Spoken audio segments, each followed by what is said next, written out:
Hello and welcome to yet another day of Overwatch League 2023 8-pack action. I am Achilles here alongside Avril, and we'll be guiding you guys through all of the action here this weekend. We are rounding things out here in the Eastern Knockout stage.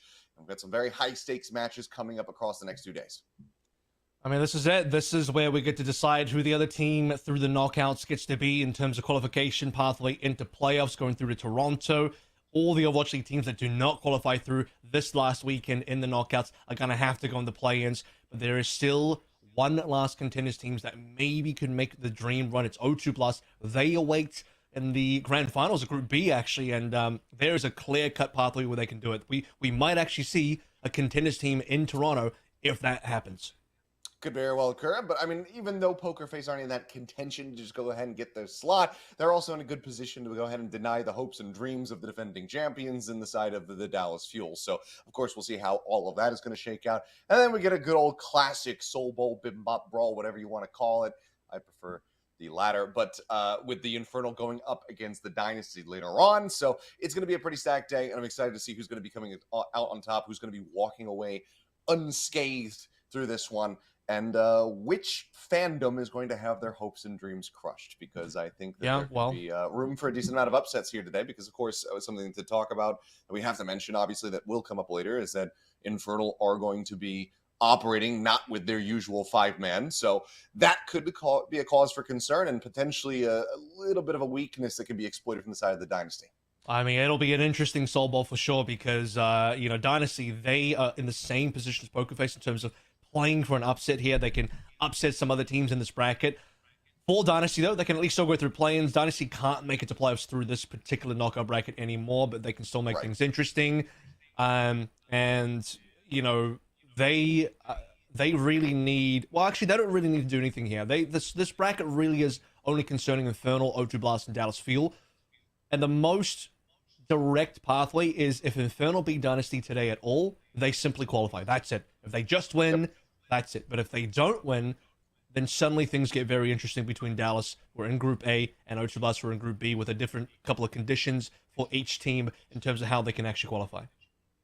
Yeah, and of course, if that all kind of comes to fruition, we'll start breaking that stuff down, and we'll let you guys know what's going to happen. But obviously, we won't even know if you'll come away with a very clean win here versus Poker Face. Their fate will not yet be decided until we do get into that second series to see whether or not the Infernal are going to be able to clinch it or not. So still going to be quite a bit up in the air by the end of the day. So we'll keep you posted because it does get a little bit convoluted as far as the qualification paths are concerned. So we don't want to lay everything on people right here off the rip at the top of the show when it might not be relevant whatsoever. Yeah. So we'll keep you guys in the know as we dive deeper into the action here today. But of course, starting things off, we are going to have that Poker Face versus Dallas Fuel match, which, I mean, could off the rip obviously have those implications because Dallas Fuel need to be coming out on top of their group if they want to have that success.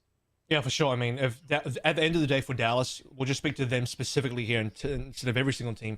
They still need to make it through their entire bracket. If Dallas Fuel can win today versus Poker Face, beat the Hangzhou Spark in the finals of this bracket, who, by the way, the Spark have already qualified, so they're also playing for funsies at the moment. But if Dallas Fuel can come away with the next 2 wins, win their group, they will get the direct qualification into playoffs, assuming Infernal lose to Dynasty. So they need Infernal to lose as well, which means Dallas need to win their bracket, and they need to hope that the Dynasty come through for the Dallas Fuel. Otherwise, Dallas drop down into plans. But as far as this matchup versus Poker Face goes, you may talk about any upset potential coming through for Poker Face. Poker Face have played the Dallas Fuel twice so far this season in summer, and both times the Fuel trounced them 3-0. Most recently was actually in this bracket as well, in the upper bracket semifinals. 3-0. Poker Face got 1 point on Numbani A. That was it. They got destroyed by the Hanbin Junker Queen. And Dallas Fuel, in my opinion, they're only going from strength to strength because we already got some insight. We already saw what the next patch is going to look like, the mid-season patch for Season 6, right? More of Hanbin's heroes are going to be buffed if Dallas make it to playoffs. Mm-hmm. Which, I mean, right now, it seems like they're on a decent trajectory, at least coming into the series. Obviously, we then need to get that rematch, try to get the victory over the Hangzhou Spark, who they were not really able to hold a candle to. So if that's the Dallas Fuel that shows up in this matchup here today, the one that we did see versus Spark, then I could see Poker Face potentially coming away with at least a slightly closer series, if not the win itself. That upset potential could certainly be there. Maybe the third time is the charm, and they can actually take them down this time around. But the Fuel did not look like themselves in that last series, so I'm hoping to see that they're going to be bouncing back. But if they don't, then boy, we might have a really exciting result right off the rip. I think Hangzhou's a special team though, like because they have the capability to play the best dive that we see in the East outside of when Infernal on their maximum game as well. And you know, they kind of surprised the field because I don't think we expected the Gushui Doomfist to come through, especially not at the level that he displayed it. I don't think Dallas were prepared for that either. Have Pokerface maybe looked at that VOD and taken a few tips and tricks from it? You'll have to see what Muse does today, because Pokerface also do this thing where they have been swapping between Muse and Peppy, trying to decide the best matchup to go into Hanbin. Both those permutations have not looked super clean. You can see that G3 matchup, that's the game that I'm talking about. Pokerface, they got destroyed by the Fuel. And they also got destroyed by the Fuel in the regular season in the summer stage as well. Fuel, the only rough game they've had has been the Hangzhou Spark, because you remember Fuel's record in the summer stage. They still came first in the region in terms of regular season standings, but they did lose to Hangzhou Spark. It was the only team in this whole region that the Fuel seemed to not be able to get past. Well, getting this win here in the opening series would give them the right to go ahead and challenge them once again. See if they can finally best them, take down the pink squad, or if they're just going to be falling to the wayside once again and have to play their way through the play-ins to try to get that qualification and get their tickets booked over to Toronto. Then, as mentioned, we have O2 Blast currently sitting there waiting to see who their opponent is going to be, and it's going to be either the Dynasty or the Infernal, which seemingly always delivers every single time that they do play, despite the rather overwhelming downs that we've been seeing from Dynasty this season. Has been on that downswing, but perhaps it can deliver once again here today. That would be great. Scoreline stands at 1-1. They were able to beat the Dynasty on stage with Poco playing Circle Royale. I'm sure we all remember a very classic matchup. But in terms of the previews that we have here, yeah, for sure. I mean, there's 3 teams that we have in both the brackets combined fighting for one spot, at least with Infernal and Dallas Fuel. They get to go through the play-ins. If they don't win here today or tomorrow for O2 Blasto, this is it. This is all they got. Clearly the writer's a bit of a fan of Diablo 4, throwing out that little reference. Hopefully we don't summon Lilith by the end of Yeah, what happened to the 3 people in that cinematic? I can't remember. Someone will have to remind me. They died. I'm getting told that it was unknown who actually came up with this one, so shout out to that. I recognized it immediately. Somebody came away very happy in that cinematic, and they got to walk away with another person, so they did well. I don't know why I'm being vague about it. It's not like everyone's already seen it, and it's not a spoiler at all. I mean, anyway. Game's been out. It's all good.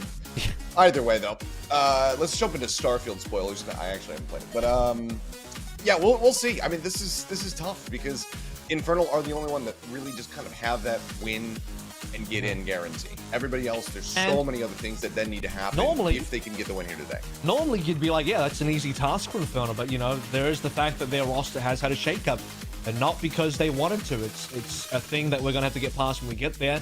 We'll talk about the fact that Fixer's out for the rest of the season. Hyunjae's had to step in, and we'll see how that works out for the Infernal. They play their game after the Pokerface Dallas game, and as discussed, Dallas, they heavily rely on Dynasty to beat Infernal today, so they are really hoping that the Soul Infernal are not in tip-top shape, because Fuel need it if they want the direct pathway.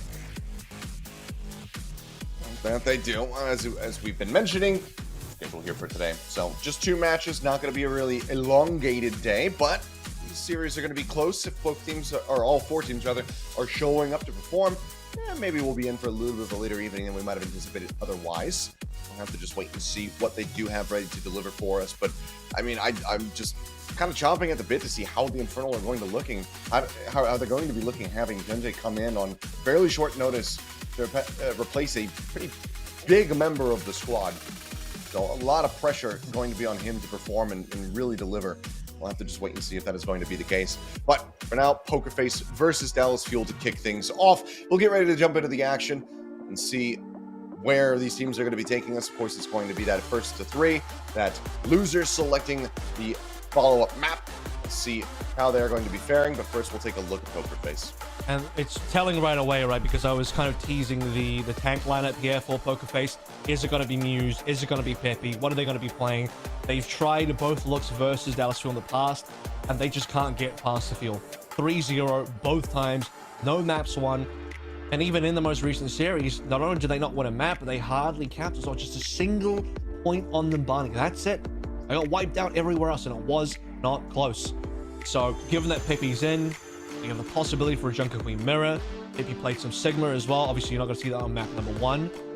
It seems like PokerFace, you know, they look at Dallas Fuel, saw that Hangzhou Spark beat them, but probably concluded, we can't do the same thing. We don't have Lee, we don't have Shy, we don't have Gushui. All right, well, let's go ahead and take a look at their opponents. It's, of course, the Dallas Fuel.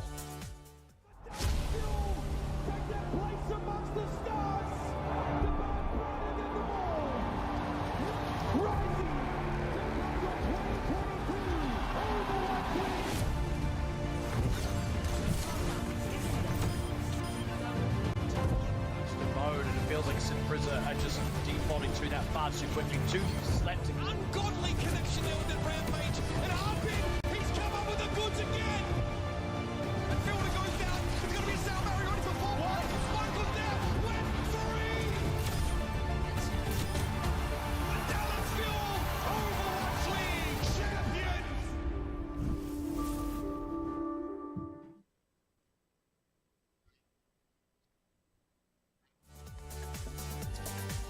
And there you have it. Obviously, a couple players from that championship roster that held the trophy aloft. Not quite here, but they have been filled in with some bright spots. MC Bliss have been doing wonders for the squad of support role from time to time. And of course, you still have Hanbin there, the tank supreme, leading the charge here for the side of the Fuel alongside Edison and Sparkle. And I think the backline has gone from strength to strength, especially with the patch that came through for the Season 6 patch for the Dallas Fuel. I mean, typically in previous seasons, they've been reasonably unlucky with some of the playoffs patches. I mean, last year they actually had a pretty good time, given that you just instantly had a Winston meta and Fearless could come in. But, you know, Dallas have struggled this year, so the Overwatch gods, aka Team 4, they've been able to give a blessing to the Dallas Fuel and say, you know what? Junker Queen gets to come back in and dominate. Actually, even better than that, mid-season patch coming through as well. Zarya now looking insane. Armbin, your hero pools lighting up. But get there and really take advantage. They got to get to the playoffs. So for now, the Junker Queen, it's been the bread and butter for the Dallas Fuel. My goodness, has it been absolute fire. I mean, this Dallas Fuel roster is looking so clean, except versus Spark, but versus everybody else, unbeaten.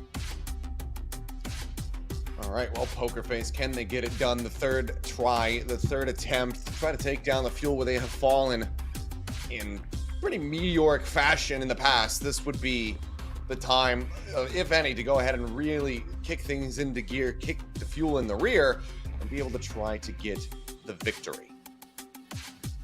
A lot of Bastion being played. I don't think we're going to see Edison really playing anything but the Bastion today. It depends how deep we get in the series, right? Do we end up getting forced into a Circle Royale kind of match? Even then, I think if you're the Dallas Fuel, you're going to just play the same comp, the Jungle Queen composition, probably with the Bastion, probably with the Sparkle Sim the entire way through if you can help it.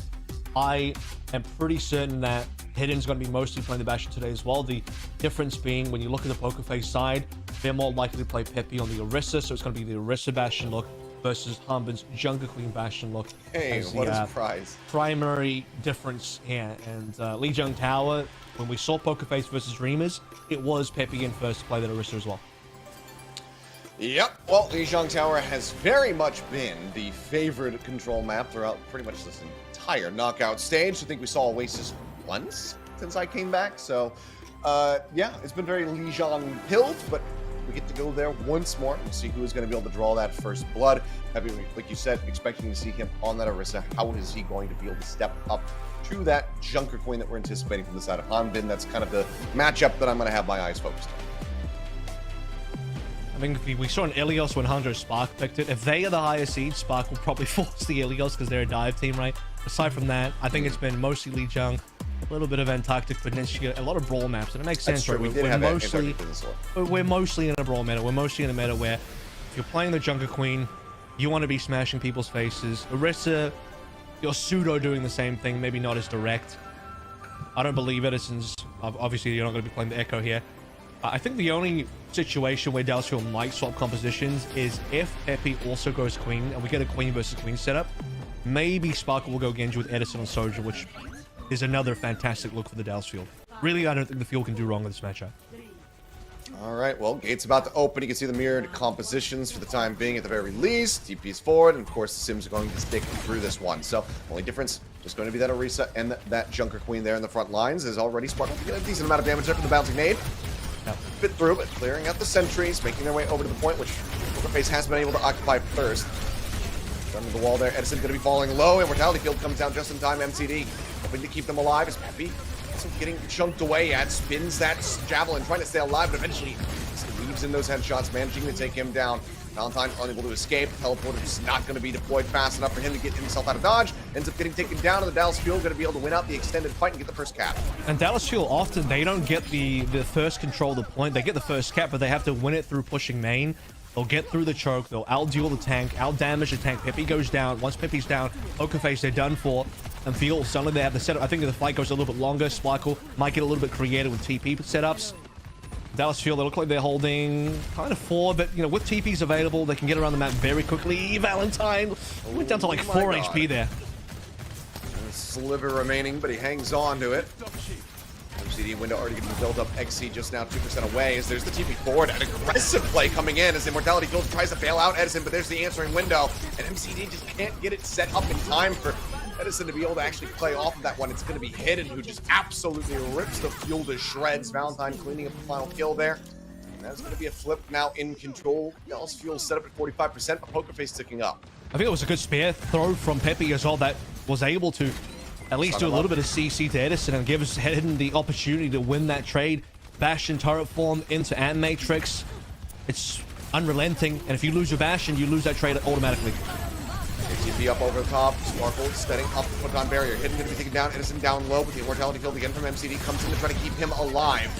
See, Terran Surge going to be committed, but it only cleans up the Immortality. Dallas Fuel right back into control, only surrendering 22%. A fantastic little response here off the back of the fight loss. They get themselves right back in and right back into control. And wasting no time, because they could have played the choke slowly, but they recognize, okay, we can just play window here. Let's get really, well, rather not window, but the wall, the photon barrier. TP straight in. Sparkle taking a bit of a risk. He actually got taken down to low HP, but he survives. Blissful confidence, doesn't even have to burn the sound barrier. Shows how far ahead Dallas Fuel were in that fight and how confident they were.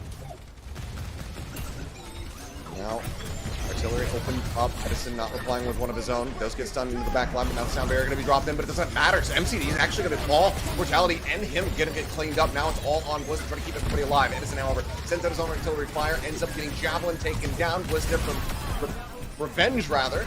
Find Pepe is bloody back and forth, but one of the Pokerface are widely winning. Hanbin not going to be able to do too much here. Ends up falling. Trying to get as much ult charge as he possibly can. Up to 87% here for the side of the Fuel, but a chance to hold for Pokerface. I mean, a huge amount of pressure put onto Edison. We saw early Pepe just TP's in, spear spin straight away. Hidden gets an initial kill with the artillery. Always at 5v4. It's got to be value. And harm, but unfortunately, the Jungle Queen ultimate, the Rampage, gets mostly blocked out by Aiden. So Pokerface were able to deal with the threats. You don't have to really face much of the Harbin pressure there. Get rid of Edison as a primary target. I think Edison needs to be the primary target for Pokerface every time. Okay, now the window. Just try to really make this unassailable. You can see the Dallas Fuel just breaking that line of sight, not wanting to play into this Bastion, just waiting out that window timing. MCD now has one of his own online. Starting to rush forward. Valentine going to end up getting taken down. Immortality Field cleared out. They're looking for the turret. They're looking for Pepe. They will be able to find him. Sparkle coming in from the back, managing to take down that enemy Orisa. Now the cleanup will continue. It just feels like deja vu time and time again. Pokerface, they come in, they win a scrappy fight, but then Fuel just instantly rush back onto the point and take them out. I mean, they should have been a little bit more careful with playing X's window first. This doesn't look like a touch unless there is a Lucio, but a boot from Bliss will prevent that. And I think that was... Pokerface needed to understand the win conditions there. They burned their window very early from XC. Dallas Fuel can just exit.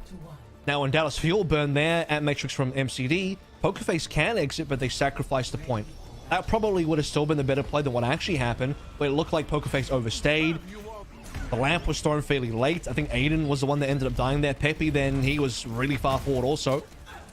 And so... Dallas Fuel just brute force their way on. I mean, if you're Pokerface, you gotta know that MCD's got ultimate available. XC needs to be tracking that. And the ultimate situation that Pokerface should be finding themselves in is allow the Dallas Fuel to play their window, then counter with your own, and just try and outdeal in the hidden versus Edison. Spam through the Ant Matrix again. They won that previously. They can hope to win that again. Okay, Hanbin, you're talking about not seeing the Sigma, but Hanbin's actually going to be bringing this one out right off the rip. Not going for the Jungle Queen again. Big change up going for this Sigma. It's already, you can see the backpedaling coming in from the side of Pokerface. He's trying to run away, but Hanbin continues to pursue forward, takes down Hidden, spots another one off the right side flank. Gets his attention back over towards the main entryway. Just trying to whittle away at people as best as possible. Creation is going to be clipping onto the side of the wall, but how do you try to break through this one? Obviously, the Bastion can do very well in taking on the barrier very quickly, but there's also a lot of absorption and green HP that Hanbin can get. I think it would have been a risk if Pepe potentially comes out of a Jungle Queen. You can get outpaced and really pressured down when you're playing the Sigma, but he just recognizes Pepe is most likely coming through on the Orisa. Sigma into Orisa is a decent matchup.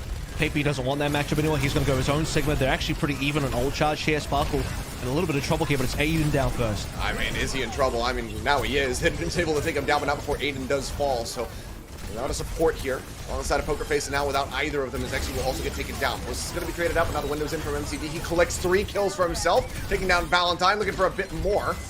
Pepe going to be left standing here on the point. MCD trying to keep everybody alive, but also hungry for the kill. Will have it taken away by Edison, so can't manage to find the 4th, but will manage to find the recap. I mean, timing has been really critical for both of our flex support players here on the BAPs. Getting those early Ant Matrices.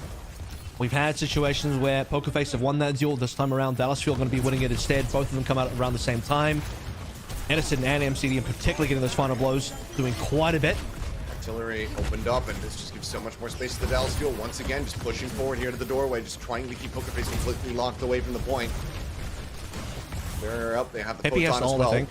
First the Flux for Pepe, so it doesn't have that online. Try to get a bit of an entry over to the point, see when it comes into play. Is artillery fire now going to be answered out? Hidden going to be taken down, but Pepe, first to fall. MCD again, finding his target, gets that kill. Photon Barrier's kind of carving the map up here into quarters, but the rush forward continues to look good for the side of the Dallas Fuel. Sparkle comes away with yet another kill. Retreat attempt coming in, but Hidden cannot get away. He ends up falling. They're looking for a little bit more. Tucking in behind the plants. The Flux having to be used just to try to really save Xy's life. Sound Barrier's in from Bliss, and they just continue to go ahead and occupy the doorway. I don't think that's a bad trade, though. You got Bliss's Sound Barrier, and it's fine to lose your Flux for that. You otherwise might have struggled to find real value in the Flux to see if they can do much to save Pepe here. Another Sound Barrier. Pepe low HP. Edison going to be taken down. Appreciate into the back, not going to be able to set up the kill. MCD going to be taken low. Gets that healing burst coming through, though, as he presses shift, and now the window's in. So there's still a big threat here from the side of the Dallas Fuel, and they are taking advantage of it. MCD continuing to frag. Feels like he's got to be top frag right now, at least on this round. Is Hidden, having swapped over onto the Sojourner, just tries to slide up here onto the high ground. Will force Bliss. Side. He barely catches the wall. Aiden trying to pursue, but MCD once again is never covering fire, ensuring that Bliss survives. Yeah, Phil have been better all around. And No Pepe, touch from Pepe. Didn't even get CC'd. Wouldn't have mattered anyway. I think he's done for no matter what. When you talk about the fact that top fragging on the round, I mean, he top frags just generally. MCD on 8 final blows to finish off the entire Lijiang map. Sparkle, Edison, Hanbin all on 5, but it's a team effort. Even Bliss with 3 final blows there. Everyone did their part, and I think this is a huge team effort with every single individual as we congratulate Edison for his 200th map win here. Pretty straight cut, because I don't think Fuel were really going to be going down 0-3 if I don't think they were going to be losing anyway. And across all the different matchups, we saw a little bit of the Hanbin Sigma here. It's basically saying, don't even bother going to Circuit Royale later. You don't want that matchup. You don't want the smoke. And Hanbin's Sigma was, in my opinion, definitely outclassing Pepe. There was that one fight where Pepe just got melted. Don't even know how he dies, but Dallas Fuel across the board. They got the better Bastion, better Sim, better tank player, and better supports. All right, well, that's map 1 out of the way. Pokerface seeming like they still need to wake up a bit. Trying to rally back with their map pick as we get ready to go into hybrid. We'll see where they take us when they come back, so don't go anywhere.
And we are back. It's time to go into map number 2 here, Poker Face. Unfortunately, unable to find a single round win there on our opening map of Lijiang Tower. End up suffering a 0-2 loss. Now, get their map pick to try to turn things around, but as we have been mentioning, they're not able to do that in the past when they do play against the Dallas Fuel. See if today can be any different as we get ready to go into hybrid. Poker Face at this stage are essentially trying to reclaim the strength that they had in terms of beating Dreamers and trying to apply that into the Dallas Fuel game. I think the big difference, though, is Dallas Fuel just so ready for the mirrors. They're ready for all these different matchups. Hanbin's he doesn't even have to play the risk. I think Hanbin can kind of two-trick the Sigma and the Junk Queen, mostly the Junk Queen. He doesn't even need to really think about the Sigma too much, although he did bring it out on Control Center, which was a pleasant surprise, but I don't even know if that was really necessary. But it's another one of Hanbin's classically amazing heroes that he is top of the world on. So difficult for anybody, especially Pepe, to be able to come up and challenge that. Sparkle has also reached 400 maps in now. So Edison won his 200th map. Sparkle's now played 400. This will be his number 400 right now. Yep, going into it, we'll see if he can make it a big W. But as you mentioned, Edison as well getting that little achievement out of the way. So congratulations to those guys on the milestones. I don't think they're going to be too focused on those facts and figures, though. They are just looking to go ahead, take this series down nice and easy, give themselves as much prep time as humanly possible, to then get ready for the Hangzhou Spark tomorrow. We'll see, though, what happens and whether or not they're going to get their wish with a swift series as we get ready to go into Midtown, the map pick here from Poker Face. And normally I would have said, look, if you are Poker Face, I think Numbani would have been the strongest choice because that's probably the worst map for the Junker Queen. But given that we've seen the Hanbin Sigma, we know the capability of them to bring out the Sigma. Also, they played Numbani versus Dallas Fuel last time. They did lose it. However, it was their best map because they got a point. Yeah. It feels risky. It all feels kind of risky. Midtown makes sense for Orisa. It's a decent Orisa map. It's also a very good Junker Queen map. You're not making the Junker Queen weak on this map, which is an issue. It's coming to be quite difficult to find a weak map choice, at least in the early stage of the series, to pick against the Dallas Fuel. I think later on, maybe on an escort, if we make it all the way to map 5 on an escort, you might be able to come up with something. But for now, I don't know. For me, Numbani would have still been good, but the choice is Midtown. And it is. We'll see how they fare. But needs to be a big level up in performance, as we were talking about. And, you know, just given the map state, we're not going to be expecting to see really anything different. You know, to see from the defensive setup, Sparkle just going to be sticking through with that Symmetra, Hanbin back over with the Junker Queen, and Pepe's just going to be rolling out here with this Orisa. Hidden going to take a pot shot with the Widowmaker, but likely just going to be swapping back to the Bastion. Unironically, Valentine should play Pharah here. Pharah or Echo. I think once you scout the composition, pretty obvious that Hanbin will likely play the Queen. Hanbin just doesn't really care. He knows he's keen for whatever matchup he's going to get. There's no way Pepe was going to play the actual Winston there. That was just for the bubble. But I think if you want to like kind of hard counter Hanbin's hero pool a little bit, especially on this A point where Fuel can't swap, actually just play a flyer. That's just being creative. Poker Face want to play standard. What they do. They've been losing on standard is what I'm saying. So sure. I think they might have to start getting creative because just playing standard has not been working out. I'm getting flashbacks to Houston Outlaws 2019 season during GOATs and all this kind of stuff. There's a good deep conversation around that as the Javelin comes out, just denying Hanbin access to the point for a little bit longer. First tick getting ready to get snatched up, and they will be able to achieve that before any contest comes in. Good chunk damage across onto the Dallas Fuel members continues to slow them up as Hanbin continues to get whittled lower and lower. Immortality Field forced out, still not topped up. Back away from the point, rerouting up to the top here. But they get themselves at the 43%, and now are in position to just be able to drop right back down onto the point to keep this contested. And XC's way ahead of MCD here. I mean, you can really force a point now. This is what you do. Go on to point. Dallas Fuel drop down. They contest, you window, and you just win that battle. Window's in, Hidden not playing behind it, now realizing this, tries to back away, but Edison comes in with a Bastion backstab, of all things. And suddenly, everything has come undone. 2 ticks going to be established. They get up to 80% here on the point, but Dallas Fuel will be able to stave them off, where it seemed like this was Poker Face's point to take. I think the window was just a bit too shallow. Well, they did the window inside the fire station, which only covers the point. That's nice if Dallas Fuel are actually on the point. They didn't even check Edison's position. This is the first thing Hidden needs to do, is he needs to mark Edison, because that's the only thing that matters in that battle, in that head-to-head. You don't know if MCD's got window. Obviously, he has it now, but you have to expect that he might also have it. Sparkle down is actually... Hang on a second. Okay. Sparkle down is huge. Bliss down is even better, though. Huge wins there. Javelin spin going to be coming across the TP over to the point. This window not really going to be finding too much value. A couple clicks on the heads, but already don't have that tank form up, so damage not going to be found. Now the artillery hidden, trying to open things up, trying to get this cap coming through. Already up to 92%. Answering they gotta kill fire now Harmon from the side of Edison, looking to take them down. Hidden going lower and lower. Exy, however, going to fall. Taken out. Edison finding his man. MCD going to get eliminated though. The Terror Surge are also going to be claiming Bliss, and it looks like widely, yeah, Poker Face are going to be able to have the cleanup. Harmon, last man standing, commits in with this rampage, but now he's out on the point, and the cap comes through. The dash forward ends up taking him off of it, and he cannot continue to contest, so he gives away the ultimate for nothing. You also had Exy just throwing the Immortality Field at him, like, take this. The Harmon, he tried to clutch, but he needs to wait for the healing from the Rampage to go deeper in. Probably should have just contested anyway, because if he dies, then he was always going to die in that situation. But my goodness, that spare from Peppy, landing on the Sparkle, getting the initial kill, then getting an extra kill to Bliss. A random 5v3 that really opens up the map. I mean, curious to how all of that landed, but that's all good for Pokerface. Yeah, I mean, now they give themselves, you know, a halfway decent time bank. Edison will find an opening kill. Sparkle is just running right into them at the moment. Knows that he needs to play onto the slow ground, and he's in there up in front of the likes of even Hanbin. Mortality Field going to be coming through as they just continue to try to make their exit, and they won't be able to find too much else. Peppy down to about half HP, but for now it's just poking and prodding, trying to build up this ult economy once more inside of the fuel. Well, they do need to be playing aggressively here as well. Put the pressure onto the Orisa. Don't allow them to outrange you. That's the only advantage the Orisa has in this matchup. So, TP in. This is going to be another window battle. You'll have to be careful not to get beta though, because if you use window too early here, Pokerface can just disengage, so... Okay, see aggressive TP forward here from the side of the fuel, just looking to lock this cart in position.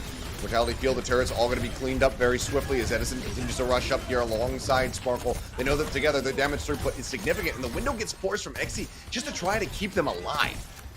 Well, Exy was trying to punish the Dallas Fuel players pushing because they don't want to get spawn camped again. If they can actually, if you could have killed somebody during that time period, it would have been fine. I think MC drops a lamp and Dallas Fuel walk away. But I could understand the thinking there. If Exy and Hidden were able to get a kill there, you enable the 5v4, but they just couldn't do that. Okay, they're looking for the rush here onto the high ground, but it's just Peppy going in alone, and I mean, they just rip him to pieces. There's just nothing more that can happen. I'm not sure if the teleporter died before anybody else can get it, or the plan was just for the Orisa to go in. Either way, he's taken out, Hidden dead up midair as the knife pull comes through from Hanbin. Just shutting him down, looking for another one. Continues to get further damage, further ult charge up towards that next rampage. We'll see if he can put it to better use. But for now, Fuel, as far as economic pace is concerned, they're way out in front. This is a good fight coming up for Pokerface, so they can counter the Rampage with the sound barrier. Valentine also has a Photon Barrel, which is huge in this matchup when you consider most of the damage output is the two Bastion players trading. So you block out the Bastion, you take care of most of the damage output. Artillery called in. Still not going to be found. Exy managing to survive this one. Hanbin just continuing to play the corner. Knife going to be going a little bit wide. Now 7% away from having that Rampage. TP baiting. Love that. Up onto the top. The drop down spear again connects on Sparkle. Takes him down low on HP. They're trying to inch his card forward, but again, Peppy has left down the dry. He's just completely on his lonesome. The beat comes in off the back of the Rampage, but now the tank is gone. And there's just no one to try to absorb this damage to go ahead and deny it. So they just, again, continue to rinse and repeat. Rush forward into the same position. Clear out the Immortality Field. Clear out further kills. They get spawn camping. That's fine. It makes no sense that Pokerface would TP into scaffolding on the right side. They're actually getting a couple of trades now, so maybe they get this punish. They can make something happen. Terror Surge just caught a couple. Okay, and it's actually quite big. This is what they want to do early when Exy dropped that window to counter. Okay, I want to go back to what I was saying, though. Them playing the TP onto the same TP as the Dallas Fuel to push them off the aggressive angle doesn't make as much sense as TPing towards the old TP position on the actual high ground bridge so that you can just cut the Dallas Fuel off and go directly onto high ground. So that was just weird from Pokerface, but they managed to get the punish anyway, so here comes the actual push because they do that. They get the punish, but now, I mean, look at this, the high ground control. If they try to push this card any further, MCD is up here, so now they need to try to displace the fuel, because otherwise this window's going to rip the shreds, and look at the drop down.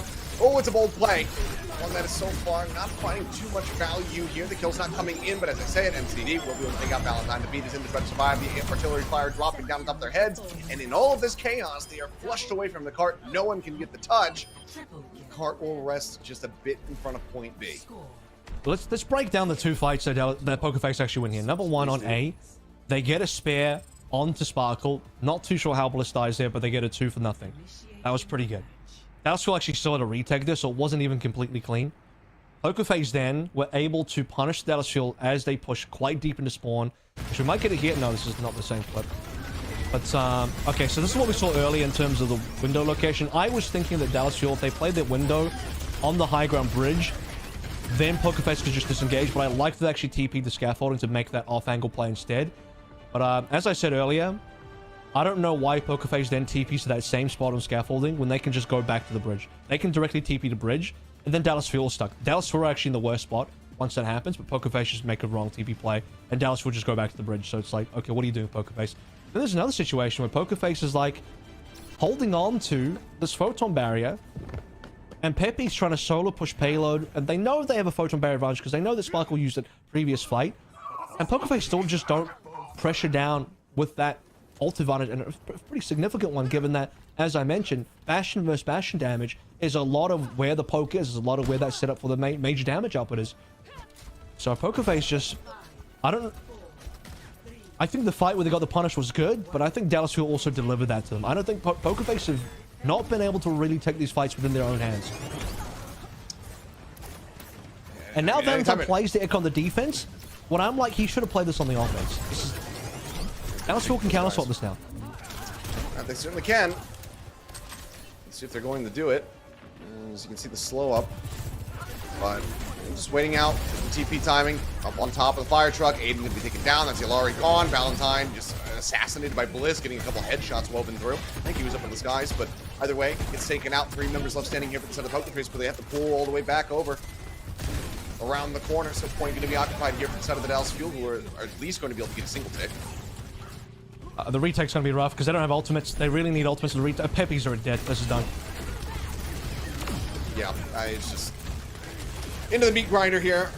As XC just trying not to show his head. The bouncing nade, not going to get the connection. Jump up over the top, only going to do so much. As Honben will be able to find him in the end. Point is getting capped in the meantime. So there you go. Just shy of 5.5 minutes now here for the side of the Fuel. Like, this is the comp that I wanted to see Poker Face potentially play on the offense because you can slowly creep up, turtle push your way through with your shield up from your Sigma the entire way, and Fuel, they have to be the ones to constantly pushing towards you, and you can maybe get that punish on the defense. You know Honben can play the Queen. Also, Dallas attacking, they can always counter swap you. If they start on something like a Sigma and Honben's like, no, actually, we don't need the Sigma matchup. We can just go Queen into their Sigma and pressure them out. That's really easy for the field, and you're never going to outpoke Edison and Bastion, so it's weird by Poker Face. All right, well, out from Honben, looking to try down Pepe. Valentine with the dupe. Taking out the knife, trying to get some kind of value here. We can see even with that amplified build-up on the all-time, he's just not getting too much value. He's going to be dropped by Bliss. It gets pulled up into midair. Will get taken down to the invite XC, but it's going to be a trade as Aiden will fall. Now Honben finds himself a second target. Valentine eliminated as well. Cart again, unable to be pushed forward. It's just wait for this Alari, but here comes the tempo push once again. Dallas Fuel realizing that they're at this massive advantage and they want to try to find more blood. Hidden, however, popping that overclock, will be able to find Edison. Looks for a little bit more and gets spawned before getting taken down. As MCD will collect Pepe and hit it in the end. Honben, he's got to be careful here. Can't allow him to die, but still supported by Bliss on his way back, and a little bit of self-healing from Honben, and they're fine. So, Poker Face back over to his Orisa.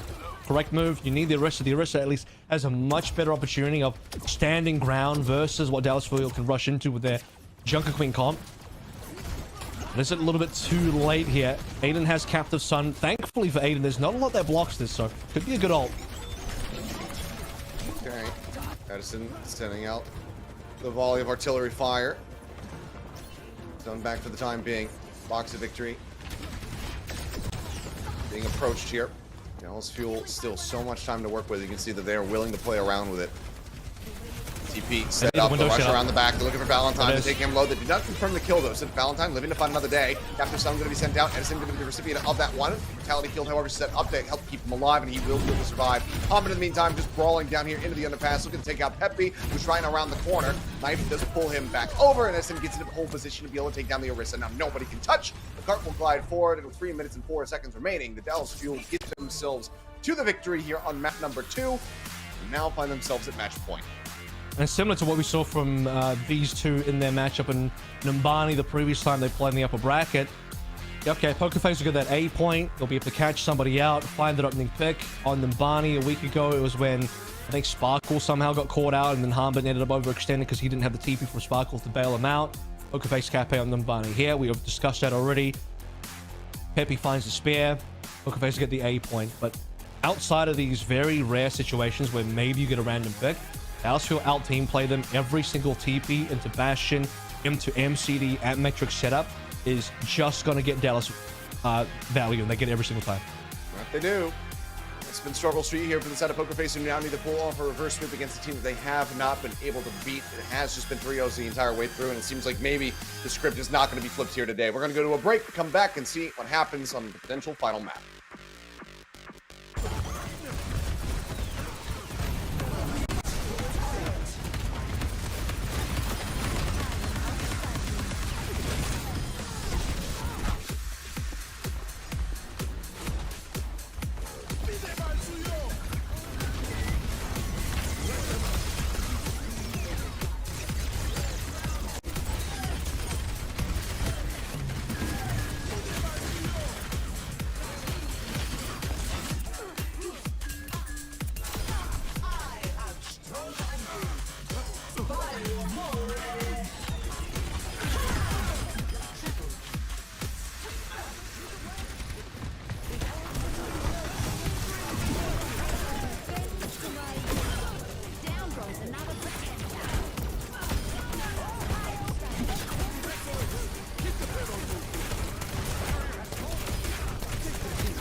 And we are back, and it might be over very soon here, at least for Poker Face in our first series of the day, because Dallas Fuel are looking to just go ahead and replicate the last 2 times these teams squared off and take them down in 3-0 fashion.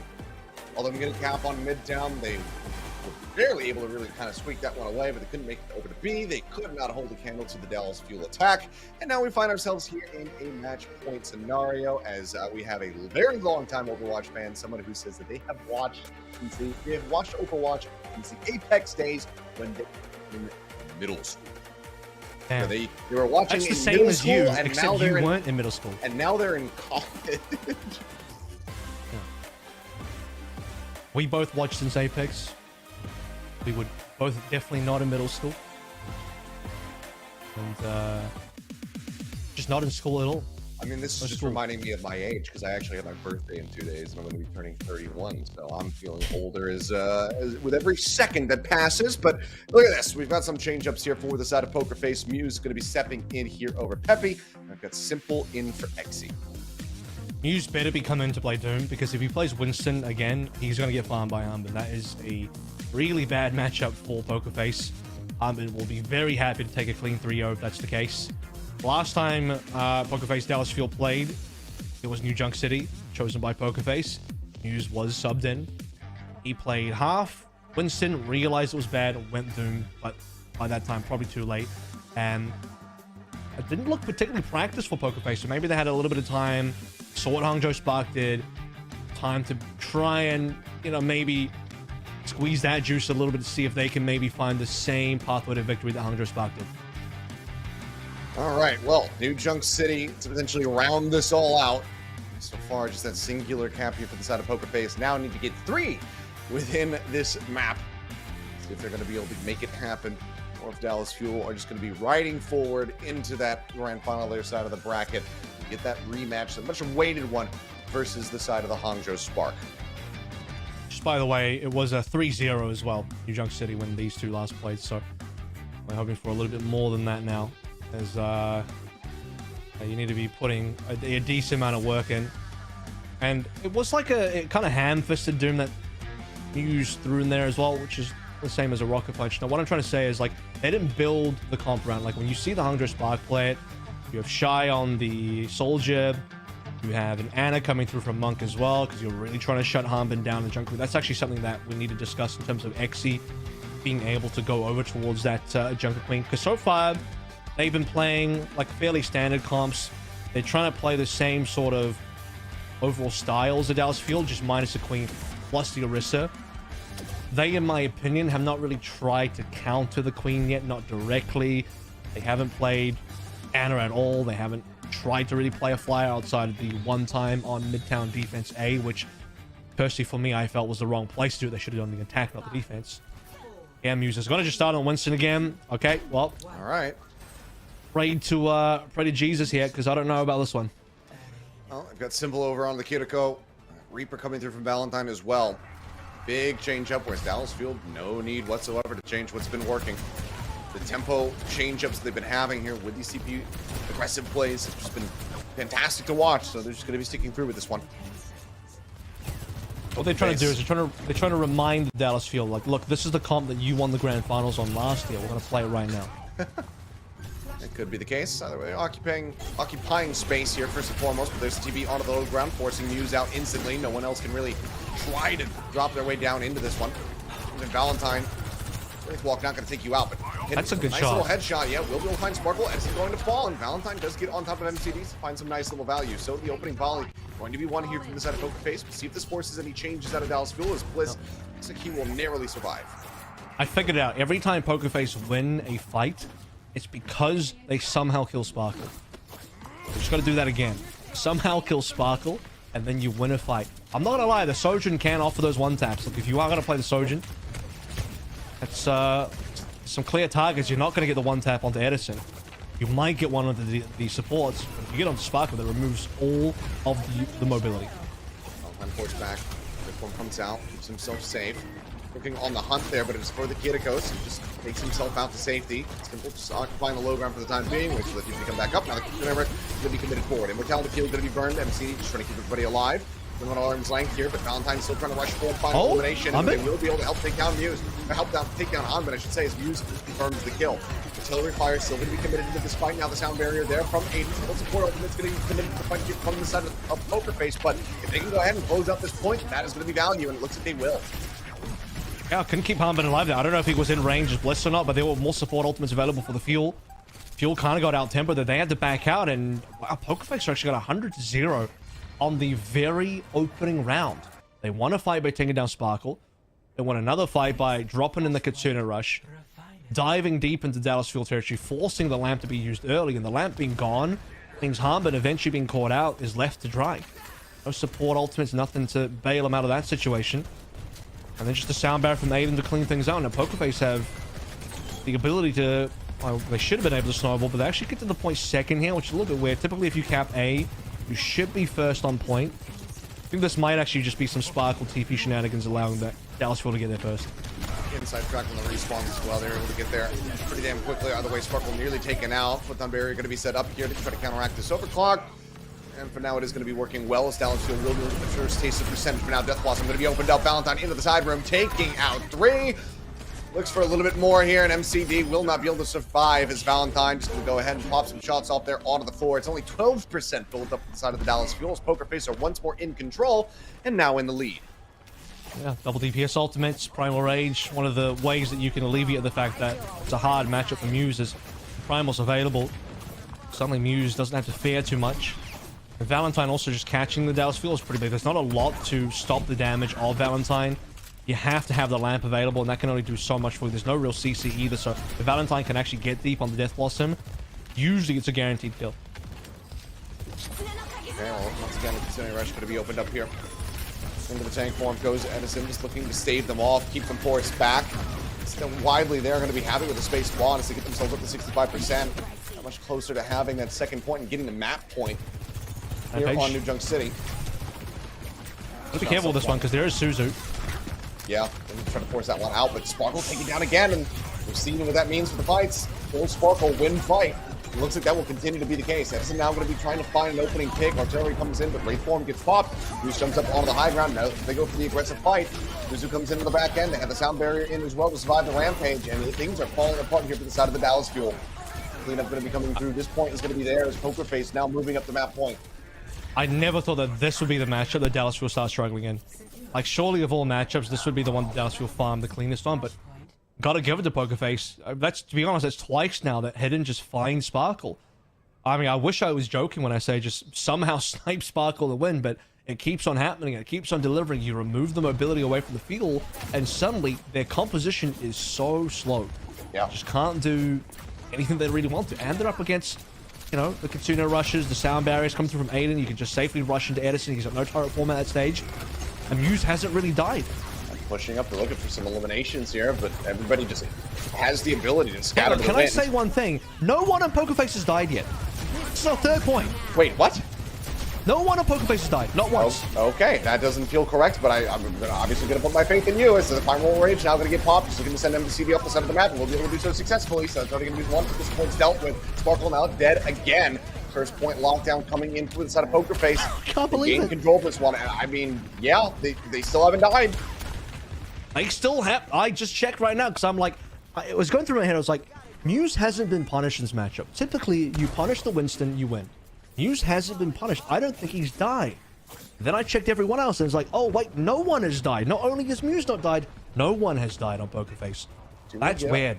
Do we get That's quite strange. What could possibly be our first perfect map of Overwatch, period. Poker Face can make it happen. Well, Valentine going to be going low, Suzu's going to be burned. Keeps them staved off there with the Death Blossom in the corridor. They have to make their exit. Hidden down low on HP. MCD, window going to be held, and there's the first kill as Hidden will fall. So the perfect record now going to be broken. Aiden will also get taken down. 2 members out of the fight. What comes in, but still time to play with here for the side of Poker Face. Closes out with 3-0. Rush forward continues, looking for a little bit more blood. They want to try to find some additional staggers, and Valentine will get caught up, will get taken down. Simple now in a bit of a rough spot, but it seems like he should have a TP available. No, Sparkle will find him in the end. The cleanup looks good. Dallas Fuel now getting ready to crest 30%. They had to do it to him. You're like, I wonder if we're going to get our first perfect Overwatch game. Cursed. And it's the whole team actually just died in one fight. But Dallas Fuel They're back. Wow, okay. I'm still trying to wrap my head around how one-sided it was until that last fight. They caught hidden. Suddenly the dam breaks open, and now Muse is that is what should have happened. Okay, the yep. whole map. Looks like now they're finding their footing and how to try to pilot this one. Maybe it's the sub point of the map that is really enabling it. I don't know. It's like, Either way, it's yes, looking a lot better. Muse plays Winston. He walks forward. He dies to Jungle Queen. That's the flowchart of this Overwatch. Oh, the And yet hunting it's here taking from Bliss. 3 points to get here. I don't understand. Very clean movement on display from Bliss as he just goes hunting to see if he can isolate anybody, but the Reaper's certainly not somebody that he wants to try to step through. There's a Lucio. Cap getting ready to come through. The threat is there. Poker Face now dropping the beat. 4 members going to be the recipients there. MCD's going to be the first to fall. Symbol with a very nice headshot on the Kunai. Managing to take him down. Sparkle again, dead. And suddenly Poker Face right back into a good spot. Rampage going to be pulled in, managing to find 2. Suzu doesn't find Aiden, but there's nobody there for the follow-up damage, so Aiden managing to survive. As in dropping in the artillery fire, now going to be shielded up, protected, so that he can try to survive this one. Aiden will eventually get clipped. That's how both of the supports taken out, but Odman taken down as hidden, managing to find 2 with the overclock. As in Vaughn, so much of the damage eliminated. The flip is there. Poker Face ticking up. Somebody needs to try to go for the touch, but they are just juggling Bliss around absolutely perfectly. And Poker Face will be able to rally back here on New Junk City to get themselves a map win. I need the CSI team to come and analyze this map because there's some shenanigans going on here. There's this crime scene must be investigated. I don't know how Poker Face for the first 2 points of this map went flawless. Round 3, Dallas will start to come back in. The Poker Face bring Muse in, and it's a Winston comp that works. I can understand if it's Gushui on Doom, Tangjo Spark, great dive team. It all just works out. They're not even really diving on Poker Face. It's kind of like, again, it's the 2022 Grand Finals playoffs. Winston, Lucio Carrico, run press W kind of composition with the Reaper in tow. And, wow, I mean, one part I do get is the hidden Sojourn. The Sojourn makes a lot of sense because you can get those taps. But beyond that, it's not like every fight hidden gets called something. It's not like every fight he get overclocked. That was some really interesting stuff out of Poker Face, and credit to them. They 3-0 on New Junk City. That's impressive. A very dominant display to get themselves a map win and start the ball rolling downhill here and trying to pull off a reverse sweep. Still a lot more to do. Dallas Fuel now going to have their map pick as we get ready to move in towards push. So we'll see where they take us when we come back.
Okay, and we're back. Pokerface able to hold on here by a thread, cleaning up house on New Junk City, get themselves a nice little 3-0 victory to extend the series and have a chance at a reverse sweep.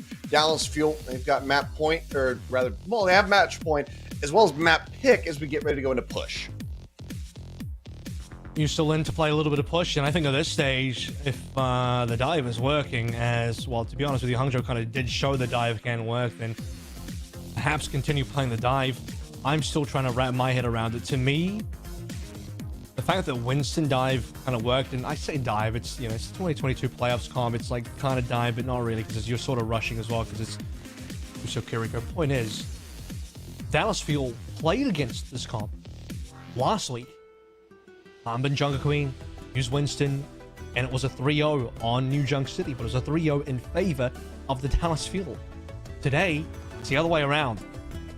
And, yeah, that's a hard one to think about. As we move into Esperanza, it makes sense for the Dallas Fuel, as I think when you want to pick Junker Queen favored maps, probably stay away from Coliseo.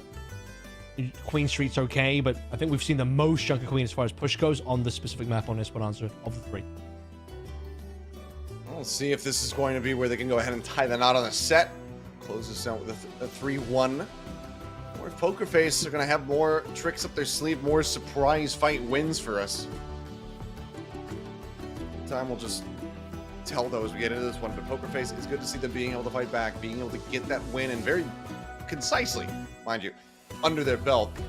Still a lot of work to be done though if they want to get this massive upset victory, because it's not even just a contenders team beating an Overwatch team. We've seen that happen. You know, teams have been bested, they have fallen to the wayside. Simprissa was looking like they were going to be a bit of an owl slayer, took down the dragons twice, etc. But this would be denying the Fuel the hopes of just getting themselves seeded into the playoffs. So much more on the line here, so much more damage that can be done if Pokerface can manage to turn this one around. Not only that, but Dallas Fuel haven't lost to a contenders team yet. One of, I believe, only 2 teams alongside Hangzhou Spark that haven't actually lost to a contenders team. It still might not happen today, or it depends how this matchup goes. Pokerface, same comp again. I suppose, look, it worked at New Junk City. Can we make it work again? I think the difference here for Esperanza is way longer sightlines. A lot shorter sightlines on many of the points on New Junk, which kind of makes it harder for Edison. And that's kind of the new flowchart, right? Don't die to Edison, as Valentine's finally got a shift. Don't die to Edison, somehow kill Sparkle equals win. Well, instead, Sparkle is going to be the one finding first blood here on the map. As Hidden will get taken out. Leap, the bubble going to be placed, but Muse instantly just going to be destroyed as soon as that happens. And this might be a bit of a rude awakening here for the side of Pokerface, that the comp that they won on the last map with is likely not going to be holding water on Esperanza. So we'll see if adjustments end up getting made, or if they will be able to find their footing with it. Well, Dallas Fuel, you know, they made good opening plays around the map to get behind Pokerface. They catch Valentine with a knife pull that forces cooldowns out of Pokerface. Then Dallas Fuel going for the actual fight. And they're in a position to be able to find that opening pick from Sparkle as well. So, easy 5 versus 4. Now they're hitting ultimates. High ground is going to be very hard for Pokerface to assault onto, because Dallas Fuel can spam so easily, especially coming through from Edison from that high ground. Yeah. Muse is the only one that can really quickly contest. The Simple can go on a follow-up, and Valentine would have to TP up there to try to join in with him. You see the little wraparound here from Hidden trying to at least get that sightline in, but now Muse getting taken low. Suzu going to be used to try to keep him alive here. Hidden going to be able to find MCD, but Muse ends up falling, so frontline going to be broken down. Kitsune Rush going to be committed into this fight, but the bouncing nade comes through from Edison, and it takes out Valentine. And unfortunately here for Simple, the timing was just a bit off. A bit of a steal away here on the bot itself will be taken by Hidden, drags it back into a neutral spot to buy a little bit of extra time for them to reset, but Dallas Fuel right back into push position. You just see why this map can be so oppressive when Dallas Fuel running to the comp that they are, because they can basically allow one member to push, play extreme high ground, make it extremely hard for Pokerface to do anything about Edison. And Edison is kind of, I think, in this particular comp matchup, the kind of linchpin for whether, as much as I joked about killing Sparkle, Sparkle enables Edison. That's really what it comes down to. But if Edison's damage doesn't come through, Pokerface are really safe. But Edison's damage has been coming through a lot. Valentine trying to close the gap, but here's the drop down. Speaking of closing gaps, Edison just getting right up into everybody's faces, forces them back up here onto the high ground with the bot. Made it through the checkpoint, now continues to push. Hanbin pounds down Muse, gets the axe across to kill off Simple. The push will continue as he gets another knife tag as well, I believe helping to set up for the elimination there onto Hidden.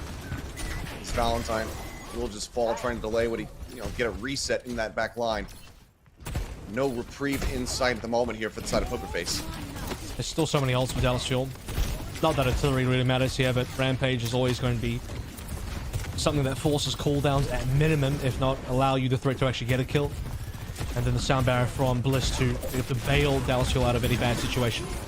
We've got flank position there from Hanbin, actually. Up into the window. Sound barrier now going to be used from Bliss trying to keep everybody alive. Aiden going to be matched on the opposite side. Narrowly does save Hidden's life, but now Rampage goes across, catches onto 4. The anti's out. Muse builds up that primal, is able to survive. Valentine forces out the Death Blossom, shoves them back, and MCD going to get caught up in the crossfire. Hidden able to claim that kill. So maybe a final halt here on the cart at long last for the side of Pokerface. Edison still fighting back tooth and nail. Wants to try to get that enemy Lucio, but cannot do so. Will end up getting taken down. Bliss just goes for a little bit of extended delay. Ends up falling, but forward spawns are going to be there for the side of the Dallas Fuel. And Dallas Fuel, they lose MCD really early in that fight as well. So another 4v5. The Rampage actually catches 4 on the tail end of the sound barrier. So still a decent amount of purple available, but you could just tell the Dallas Fuel were in escape mode. They're trying to survive, and no one could have really followed up on the damage. Muse didn't even feel pressure to use Primal. I think that's a really telling factor of what occurred in that fight for Pokerface to not even be forced to use everything. But still a massive deficit here. 1 minute to 95. Pokerface need to win something here. Just to jump forward as well as the rush. Valentine just having to play in long range here as far as the shotguns are concerned. Doesn't get too much of anything. Jump up onto the high ground, and as they try to go ahead and encroach onto the bastion, Valentine ends up getting blown to smithereens. Edison coming away with 1. Primal now rolling here from Muse, but they utilize the window to really just whittle away at this Winston. Eventually, Edison finds his mark, takes him down. MCB again going to be lost here in the chaos of it all, as Edison holds on by a thread. Aiden wanting to roll up and try to finish the job here, it would seem. The bot again is being pushed back over towards Pokerface's side of the map.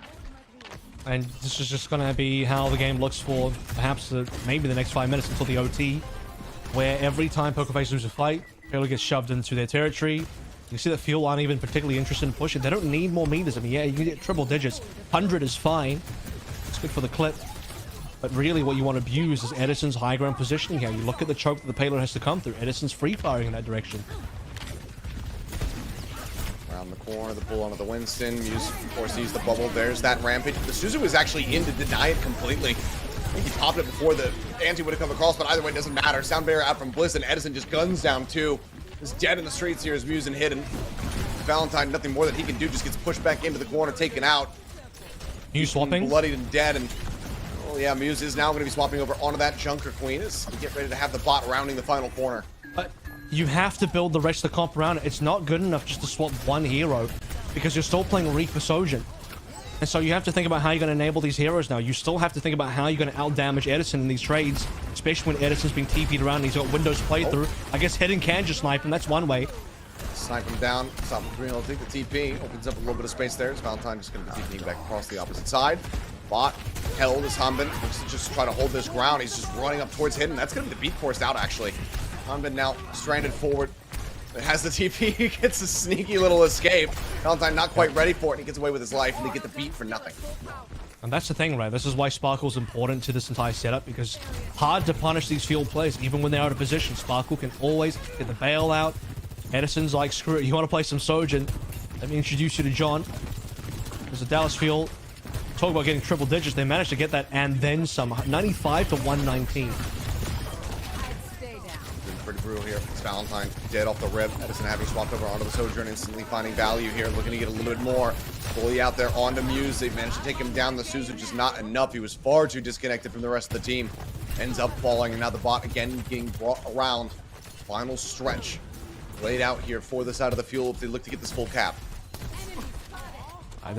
Oh, that's quite possible they do get the full cap. They probably wouldn't even need it. They played defensively here for 3 more minutes.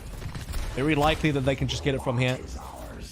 So force the Pokerface squad to come into you instead. Force them to push and try and get the punish there.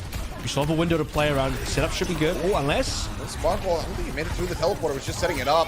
He does end up falling, but Hanbin now gets the better of Muse. Front line again going to be broken down. So they rush to be forced out from the side of Simple. try to keep them in this fight and keep the bot moving forward against the Dallas Fuel. Just go ahead, they take it away once again as Hanban continues to play up.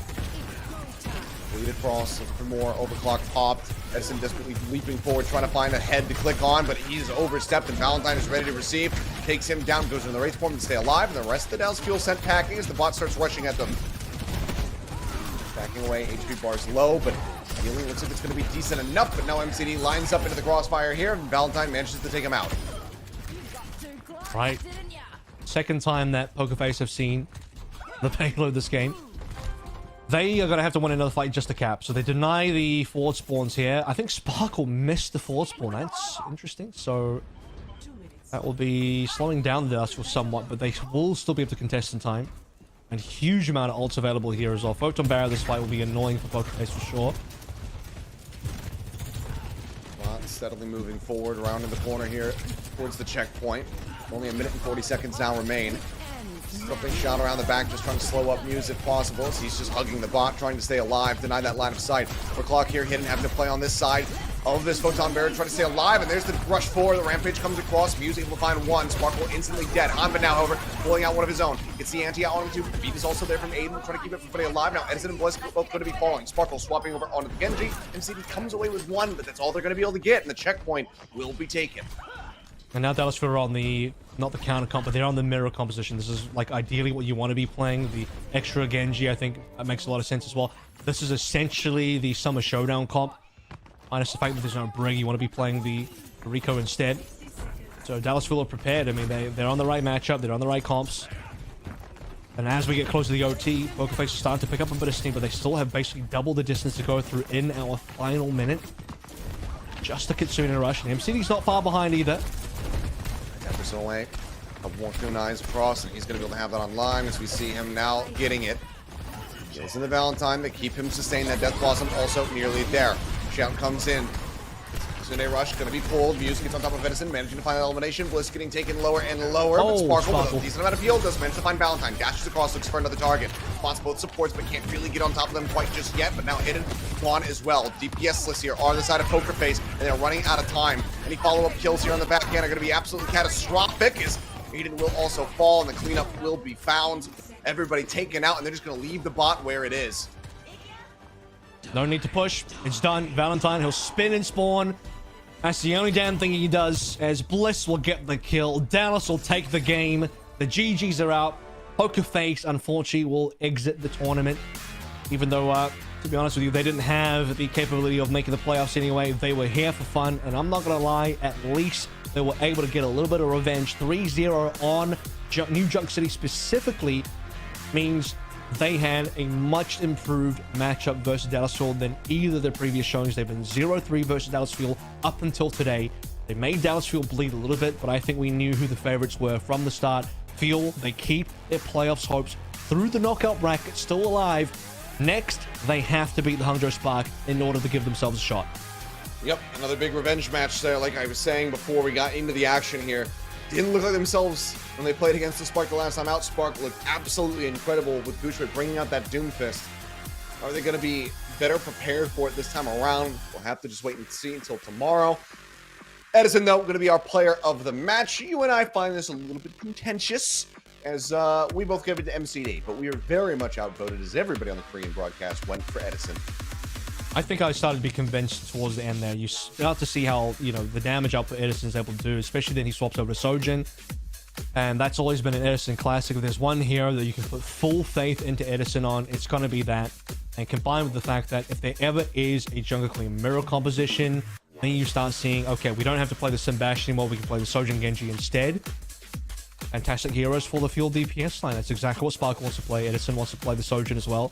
But across the board, my general commentary of Bastion gameplay is, to me, what really stands out for good Bastion gameplay is not what you do in the turret form, but actually how you play the recon form that you don't have the turret available. How accurate your nades are on the attack nades, how creative you are with the artillery, because it's typically not a very good ultimate, so what can you get with that in terms of value?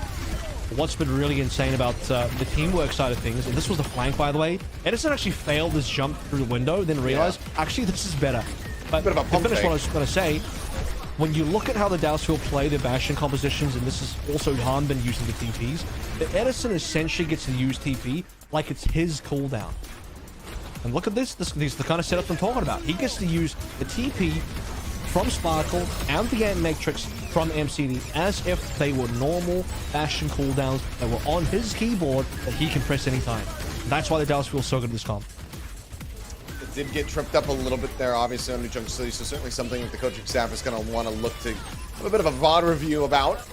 Everything else here from the side of the Fuel was just damn clean. Barely giving up any objectives here. I mean, the checkpoint is pretty much all that was found here for the side of Pokerface going into the final map. Otherwise, very clean indeed from the side of the Dallas Fuel. They're looking a hell of a lot more comfortable in this series once again. But now they have that really tough opponent on the horizon.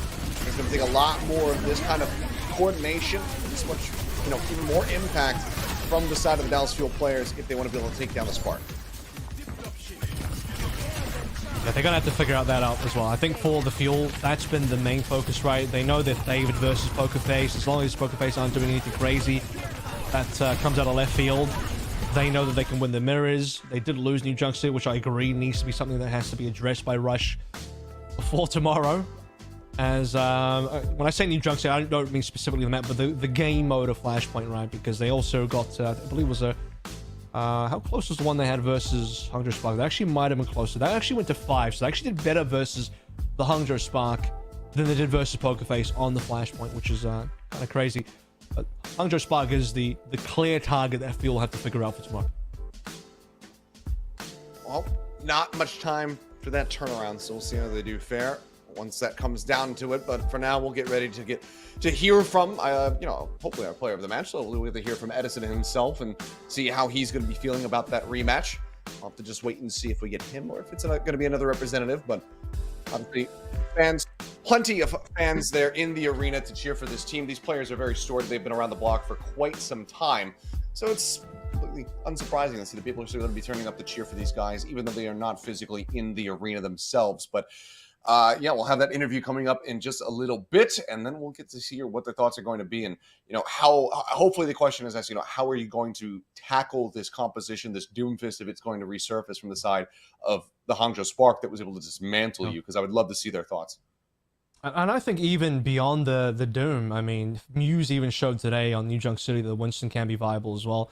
Sure. If I was going to try and answer that myself personally right now in terms of like how that was even possible, I think, again, there are certain points on New Junction City and just across the flashpoints in general for both these maps where the sightlines are not amazing for the Bastion and you can sort of LOS cleanly away from the Bastion. You think about Arena on A, what are the Bastion sightlines really? It's the one big circle around the outside, and then you could just run around and play Ring Around the Rosie. You can hide in the side rooms, and the Bastion just doesn't see anything for half the game. Mm-hmm. So that's one way to shut down Edison's impact by a lot, and Edison, who received play of the match, so Bastion's the majority of the damage output for the team.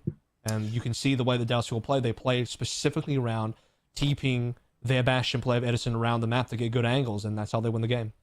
I'd be curious to see if there's going to be any change-ups if, that resurfaces, as a map going into the series tomorrow, or even if it's not New Junction City, if they still want to try to change something up, just depending on those sightlines. We'll have to just wait and see, because, we saw it right there on Esperanza. Like, Edison could just go for that Sojourn that was consistently finding value from the side of Pokerface with hit and just getting those snipes across. So maybe that's something that they just decide to pivot to. For, future Flashpoint maps, we'll have to just wait and see. A little bit of a minor delay here. As we're just getting a mic test here for Edison to make sure that everything is good to go for the interview. So you have to just hang out with us for a little bit longer before we get to dive into that one and hear his thoughts on that series tomorrow, because it's everything to play for, as we've been saying. If you want to avoid that play-in, obviously it's not still entirely in the Fuel's hands. They will know whether or not it is after our next series, because if the Infernal do suffer a loss, then everything goes up into the air. O2 is in for a shot. Fuel is in for a shot. Yeah. Infernal also have run-back paths. So Fuel are going to be watching that one with bated breath. I'm sure it's not time to go and break down the strategies and everything and prep for the series, against the Hangzhou Spark quite just yet. I think that they're just going to be moving away from their PCs, sitting down as a team in front of the TV and watching with crossed fingers and toes, hoping and praying that the Dynasty can pull off the upset. They're sending DMs to private, like, do this, get that player. Because if Infernal beat Dynasty, Infernal then get the clinch over to playoffs, then basically everyone else is in for play-ins, and O2 Blast would also no longer be playing for too much either, despite being in the finals. Sure.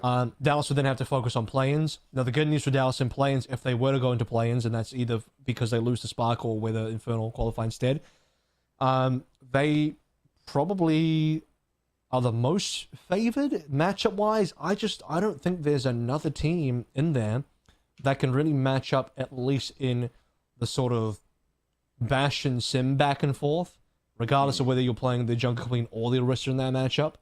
If you want to play the Jungle Queen mirror, you're going to end up in Sojin Genji territory. That's actually when the Sojin and Genji get picked out. So really, I think Dallas have shown a weakness to dive.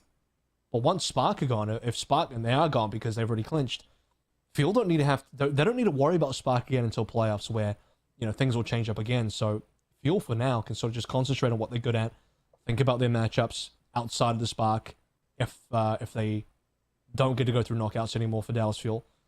And not a bad run in plans, I think, to potentially get there still. Yeah, I mean, it feels like they should still be able to make this happen, you know, whether it's through the plans or through that auto qualification. We'll have to just wait and see. It does look like because of some technical difficulties, we're actually not going to be having an interview. So it seems like that's going to be canceled. So we will, I guess, get ready to go to a break and then dive into the second series in a little bit here. We could speak for Edison and give what we think he would say as answers. And then we could have people misquote that and attribute it to him. That could be a fun thing that we could do in the meantime. So Edison said that he is going to Giga Stomp the ever-loving hell out of the Hangzhou Spark so hard that they go from pink to gray. They're going to be lifeless after the series tomorrow, and they won't be able to be resuscitated until Toronto. That's what I'm getting told in my headset. So that's a pretty bold statement from Edison. I can't believe he would say something like that. But I love to see the confidence going into such a pivotal series that very much affects their season. Edison says, Doom dishonest, bash and go burr. Nothing else matters.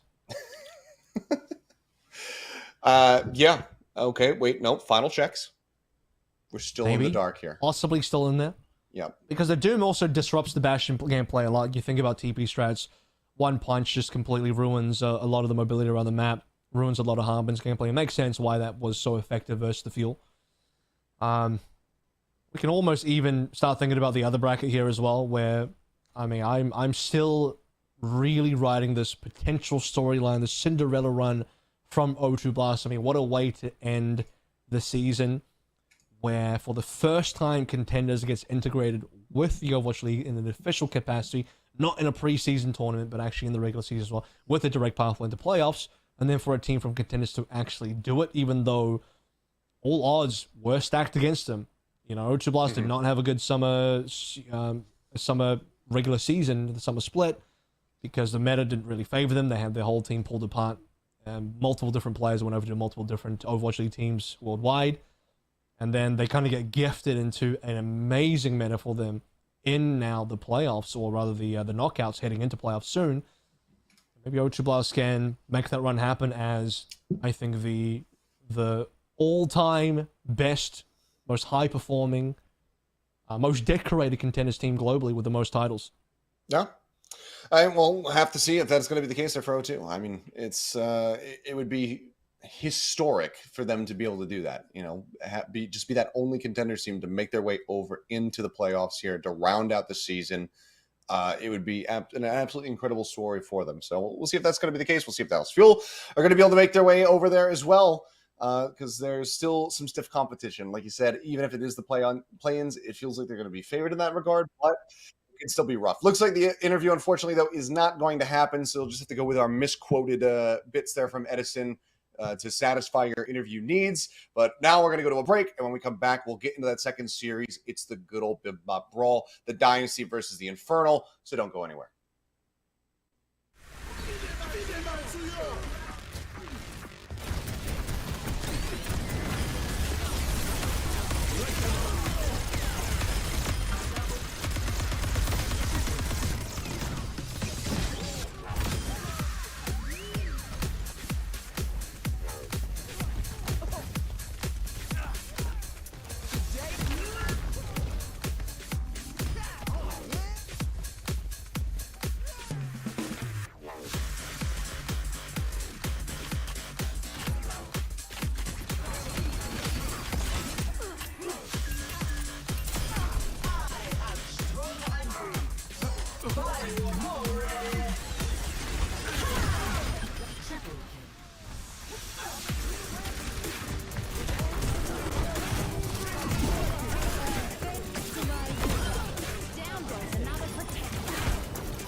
We are back, and it's time to go into our final series of the evening. It is a classic clash of two cataclysmic teams. We've got the Dynasty versus the Infernal, or at least, well, we would have said that in the past. The Dynasty have had their ups and downs for sure this season, but more recently, they have been looking a bit more on the up and up.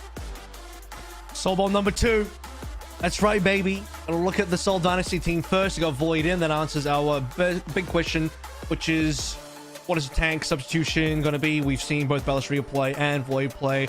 They swap in to go between the Junk Queen for Void, then also the Orisa for Balestria. That's typically been the look so far. The last time that these two teams played, it did not go close. Soul Infernal 3-0'd them. I believe that was in the regular season. The only other time they played this year, where both teams have been representing Soul, is at the start of the year. It was the first match, I think the first match and one of the last matches of the regular season here. And 1-1 the scoreline. Soul Infernal, though, despite being generally the much better team so far this season, when we see the roster, Achilles, we've got to discuss the fact that there is a very significant change to the team. And I wonder if Soul Dynasty get a bit of practice in there. They got past Impreza. Can they take down Soul Infernal while their roster is having, you know, the swap up that we need to discuss and address? This is the prime opportunity for Dynasty to get one over the Infernal. That it certainly is. Obviously, some big Dynasty fans here. I don't think that there is any ambiguity about what those signs say for the most part, as you can see the jersey being worn there by the fans in the crowd. But now let's go ahead and once again dive into the video and take a look at the Soul Infernal.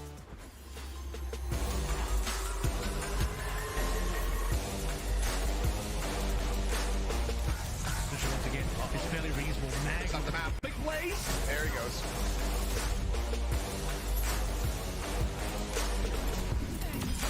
Huge feels like this needs to be rescued, and indeed it does.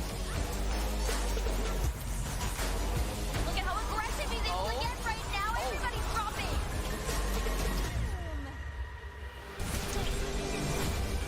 And it is just a field day for Zest. Oh my god. And then 3 has other plans, though. MS3 has other plans, though.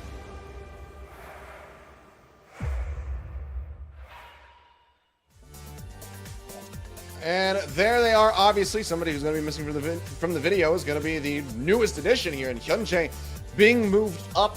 Please fix it. And to answer the question, what happened to Fixer? Unfortunately, he suffered an injury to his hand, pretty legitimate injury as well. He had to go and get, I believe, some emergency surgery on it to ensure that he wasn't going to have any long-term effects. But essentially, the recovery time rules him out for the rest of the season. So Fixer's gone for the rest of the season. He can no longer play for the rest of the season. He needs to recover for something like 3 months to make sure that his hand is going to be all fine. He's talked about it a little bit more in depth through his own socials and his own streams, whatever. So if you want to find out, you know, the deep dive story, you can get it through there. But essentially, for medical reasons, yeah, he can't play for the rest of the season. So Hyunjae needs to step in. He's got to step up big. Hyunjae last seen on SBG, who had a reasonable run. You know, I'm not going to lie. SBG did lose to the Soul Dynasty, though, in their most recent game. They got knocked out. It was a 2-3. They actually maybe even nearly got that over the Soul Dynasty, but couldn't quite do it. And this is Hyunjae's first time on an Overwatch League roster. Previously, if you're a real old head like me, you'll remember Hyunjae as the main support partner to Irony when they were both on Bilibili Gaming way back when. Very, very long time ago, as you say, but we'll take a little zoom in here, as Genji has been kind of scattered around in the meta between Prophet and Zest. And Zest has mostly been playing the game. I think Prophet's played a few more other heroes. We haven't seen as much Prophet just primarily sticking onto the Genji. You know, Prophet's played the Sim. I think we've even seen him on the Torb as well. So he's had a bit more of a varied kind of look. And we even had the discussion before where, you know, it feels like for the first time in a while, Soul Dynasty, I think the last time this applies to when Prophet was playing Brig during the Summer Showdown meta last year, but Prophet's in more of a supportive role. He's not the primary carry. Easy Han's doing most of the work on the Bastion here, as we discussed that Edison was doing in the field as well. So Prophet's had to take kind of a bit of a backseat, but he does still bring out the Genji. If we're going to see the Jungle Queen matchup, which Void is in, and Mag has also played a decent amount of Jungle Queen so far, it could actually be a mirror. It will be Prophet versus Zest on the Genjis.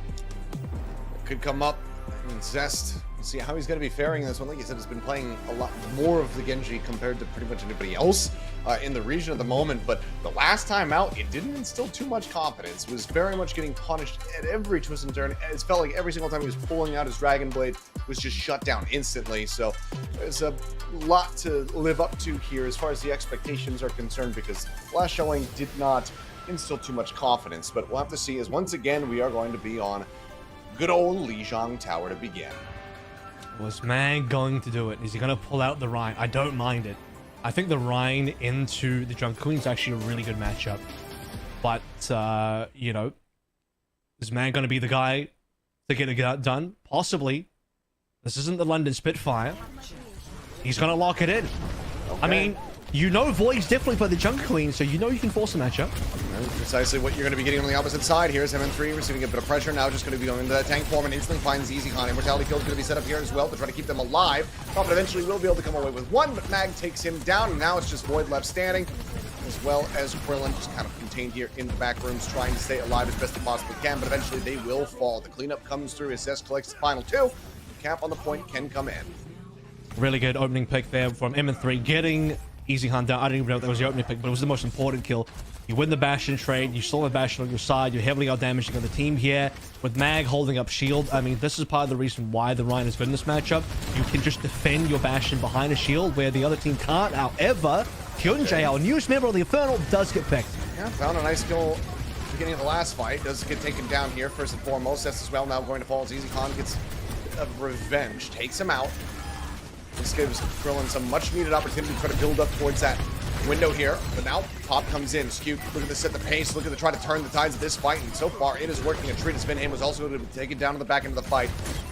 Mag rushing forward, just looking to occupy some space. Window still committed in here. Krillin making the call to say that they can try to turn the fight. And turn the fight, they shall! EasyCon comes up with two. Void finds one. Now Zed's going to be taken out. And it's just going to be victory snatched away here from the side of the Soul Infernal. Yeah. At Matrix, Bastion Go Burr moment is always viable. And Soul Dynasty pull through. Big moment there for Easy Hunt and Krillin to pull that through together. And they're actually lead in the point capture here as well. So positive signs for the Soul Dynasty. Still some ults on board. Prophet being 20% behind Zest is not ideal, because I think Photon Barrier is going to be a pretty decent difference maker here. At least nothing from Infernal really blocks the Rampage from Void, so maybe that could be a turnaround moment. Okay, artillery out. This is Photon Barrier, Mag now. Shatter at the ready. Rampage across, managing to connect on the 3. MN3 getting taken lower and just cannot get sustained. Ends up falling. That comes away with one though. Prophet going to be eliminated. Still Now Shatter. Zest managing to find Vinham. The Shatter's still going to be held. TP set up. Just continuing to hold this one. Thinking that he doesn't need it here for the fight. The flip comes in. Now drops the hammer. Void getting put down onto the ground. The turret from Zest going to be able to finish him off. EasyCon re-arriving. Trying to find something, some way to try to break things open, but now he's in a bad spot and needs to teleport to get out. And so much of that was unfortunately not clean for the Soul Infernal because Hyunjae was too far behind on the sound barrier. He died a little bit early. We saw in a previous fight. It's picked out early, a little bit slow on the sound barrier charge. Can't block out Void's Rampage, so a lot of pressure on the Infernal lineup because basically everyone gets caught. Mag has to shatter there. I think it's a worthy shatter. You need to get rid of Void to cap. Answering artillery, a push back there over to try to intercept Zest. They put him down a half, but TP's away. Mag going to be taken out, but not before he sends the Easy Hunt, I believe, off the side of the map. Does manage to trade up, so 2 for 1. Front line still broken down. A chance to try to inch their way forward here onto the point, but with them and 3 feeling confident playing this far forward. Hyunjae sending Krillin down into the koi pond below. Yeah, it's going to put a stop to it. So lead is going to be taken away here from the side of the Infernal. Yeah, you see that Hyunjae was going for Void there as well, but got TP bailed out by Prophet. And I was thinking, you know, as well, does Soul Infernal just want to pressure the last 3 players out and hunt them down, but Prophet can always come in and TP them out, so Soul Infernal play that one safely. And the 3, gotta be careful. Window for window. The game of chicken. Photon Barrier comes up to try to keep that one protected as well. Pull back around the corner. On the artillery, nearly online. Could be instrumental in trying to push their way forward here onto the point. Been forcing out like something like a sound barrier. If somebody's going to be in a bad spot and can't get away from it, would be huge. But TP's going to be set up. They go for the rush play. They're rushing around the corner, just trying to get on top of this Bastion. They want They manage to find him. Now the barrier is there. Vinham trying to bail him out. EasyCon still down low. Immortality field dealt with. EasyCon going to be taken down. Hyunjae finding that kill. Vinham as well going to be traded as MN3 manages to get that nade across. 5 men strong here for the side of the Soul Infernal, still pushing back. Hyunjae finds himself a second kill as Void will fall in the fight, and Prophet is denied the TP out. Hyunjae is actually popping the hell off. And that's going to be OT bleeding down for the Soul Infernal to take the first round. Gardens is theirs. Yeah, multiple final blows there, but specifically onto Easy Hunt, that needed to be the frag, and Soul Infernal taking the game within their own hands. As you already saw Zest use the Photon Barrier early, Soul Dynasty can wait it out. It wasn't quite final fight yet. We were still hovering in the 80% mark. And then once we get towards final fight, Soul Dynasty, they can freely push on forward. That's why you gotta make a play happen, TP in, and take down the most important members, as we see some of the earlier moments here. And this was the Easy Hunt Krillin. I think right after Easy Hunt Krillin clutch, no? Or was that a little bit? Yeah, it was that fight. So good from Soul Infernal MN3, but then right after that they do lose. We'll run back to the same comps again. Zest on a May this time. Yeah. Okay. I think you need the Sim personally. I don't know that the May's going to bring enough to the table compared to the Sim in terms of how useful TP is in this matchup and this meta generally. Have to just wait and see how he's going to be piloting this one, but obviously slow going. Inside track from Dynasty was there, just giving the Sim TP right off the rip.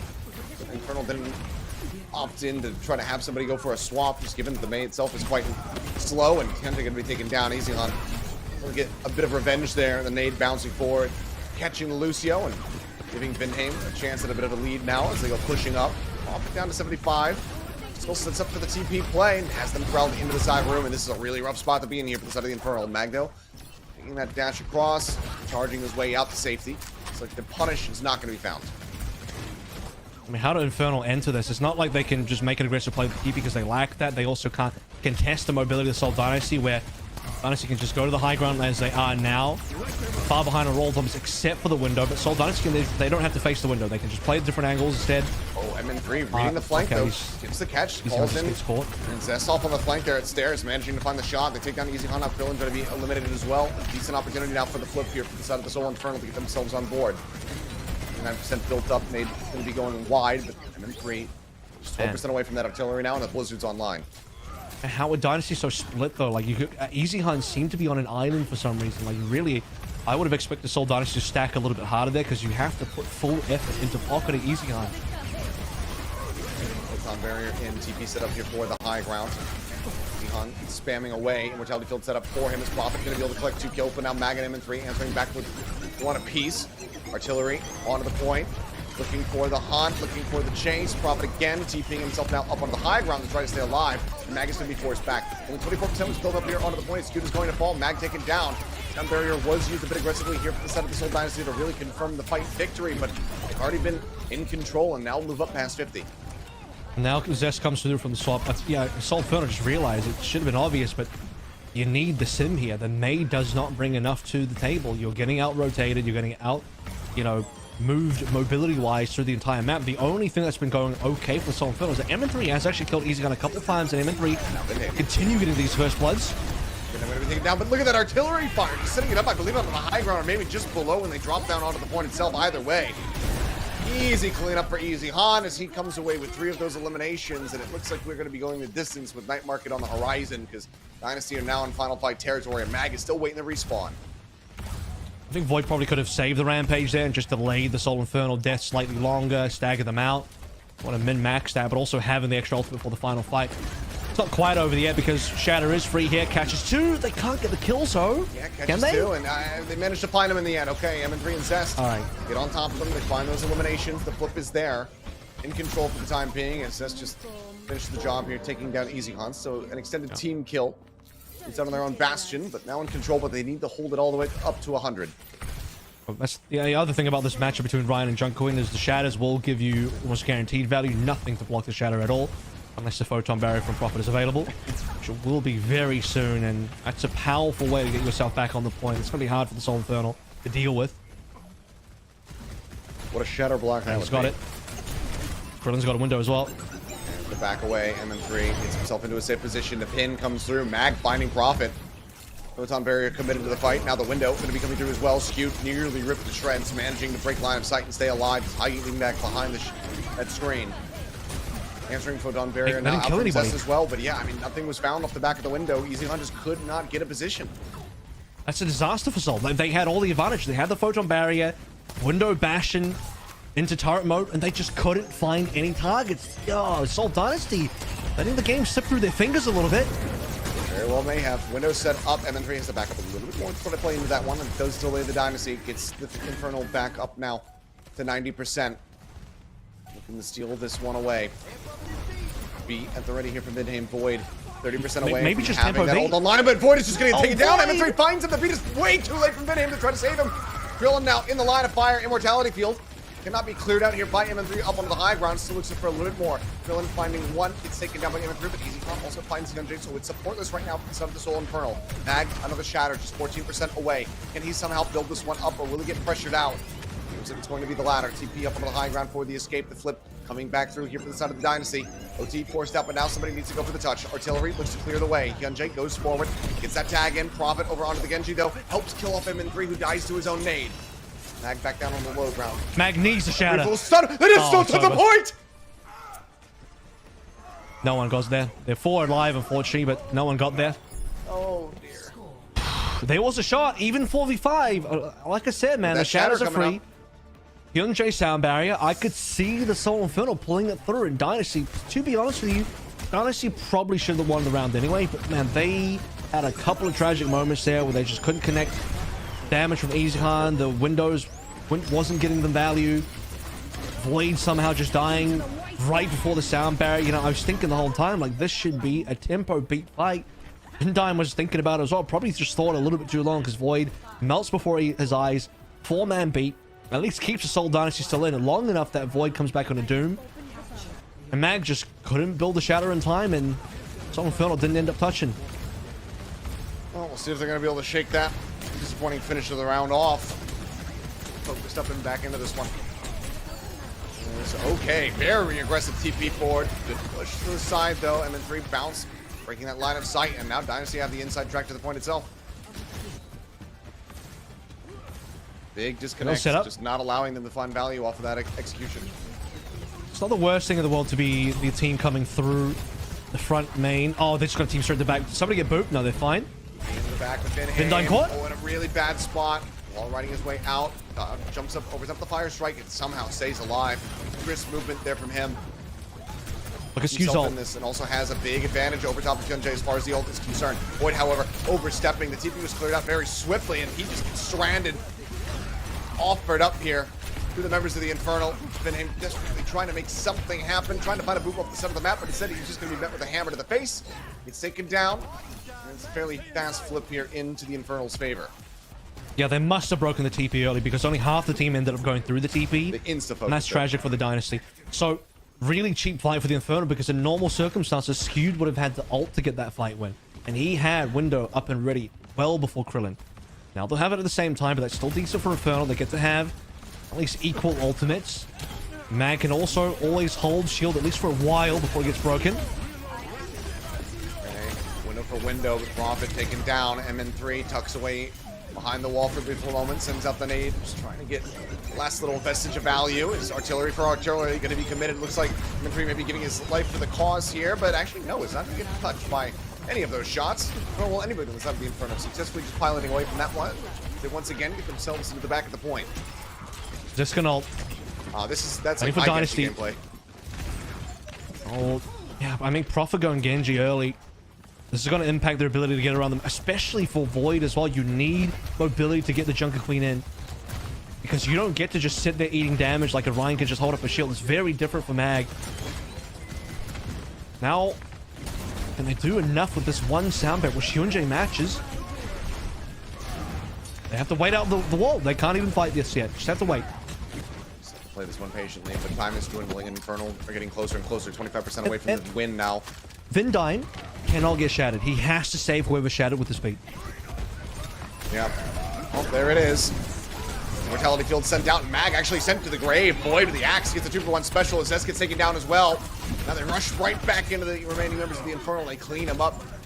Very nicely done. Absolute perfection from the side of the Dynasty. Not losing a player in that fight. Now they gain control. 92% set up here for the side of the Infernal, though. I don't even think Infernal needed to get aggressive. Like, you know Dynasty are coming in, and Dynasty have no TP. Infernal actually overplayed there. If they just played that patiently instead of going for some aggressive TP play, Dynasty would have walked into a shatter. They had to go through a choke, and Infernal are well more advantaged there. So I think Infernal made a mistake. Window set up to try to counteract this time, but there's pressure on either side, so EasyHunt has to turn back. Rush forward, Mag trying to get on top of him with a quick cancel on the charge, but ends up falling. Still going to be a 1-for-1 as Void dashes across. The Rampage goes in, finds monstrous value. Prophet can scoop up the remaining kills. It's yet another team kill found here for the side of the Dynasty. We're looking to take this map. And now Prophet can maybe try and... Well, I think the Blade comes through pretty cleanly here. You just have to get past the Immortality field and should be home safe. No more support ultimates available.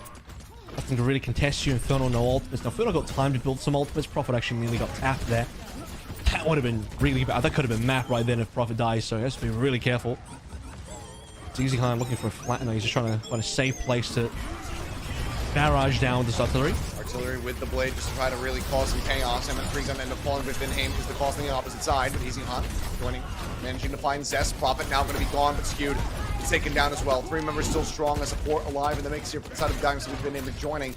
It's going to be them holding. Now, final fight for either side. Infernal, they need to get a touch. Hyunjae trying to spot his position. Looks like he's right here with the rest of the team as Vinheim looks to bodyguard this one. Can anyone even get there in time? I don't know. TP. Yep, TP. Okay, they managed to touch down. They get themselves into the point. Now Vinheim has to make his exit. EasyHunt gone. Red carpet can be opened up from M3, and that's exactly going to be the play. Just looking to make the front of this point completely unassailable here for the side of the Dynasty. Damage not really going to be found as Void can be collected into the corner.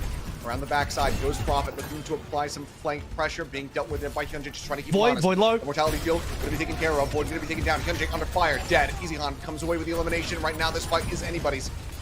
The next couple kills are going to be the tell-all sign. Point still occupied. Infernal in control. OT starting to bleed down. Krillin, the window available, sets this one up.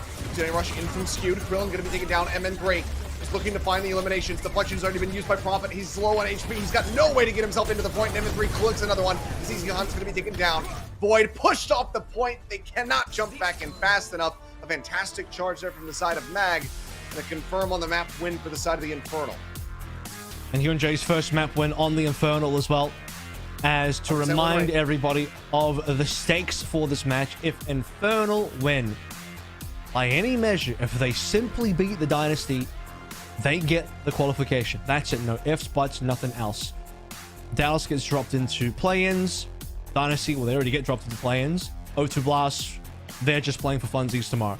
So Infernal want this badly, and they want to prove that they can do this. They're still strong, even without Fixer. And for map 1, losing 1 round there, but otherwise, still looking like good old Infernal. All right, well, some scary scenes and some very back and forth gameplay between the two squads. We can only hope that that is going to continue through each and every map type that we get to see here in this series. Dynasty map pick as we get ready to go to hybrid. Don't go anywhere.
And welcome back. We're just one map into this final series of the evening. The Infernal narrowly got away with a win on Lijiang Tower. Go ahead and best the Dynasty in the opening bout. But now the Dynasty have their map pick as we get ready to go over into Hybrid to see if they can pick up the win there, as there's quite a many few fans here to show some support.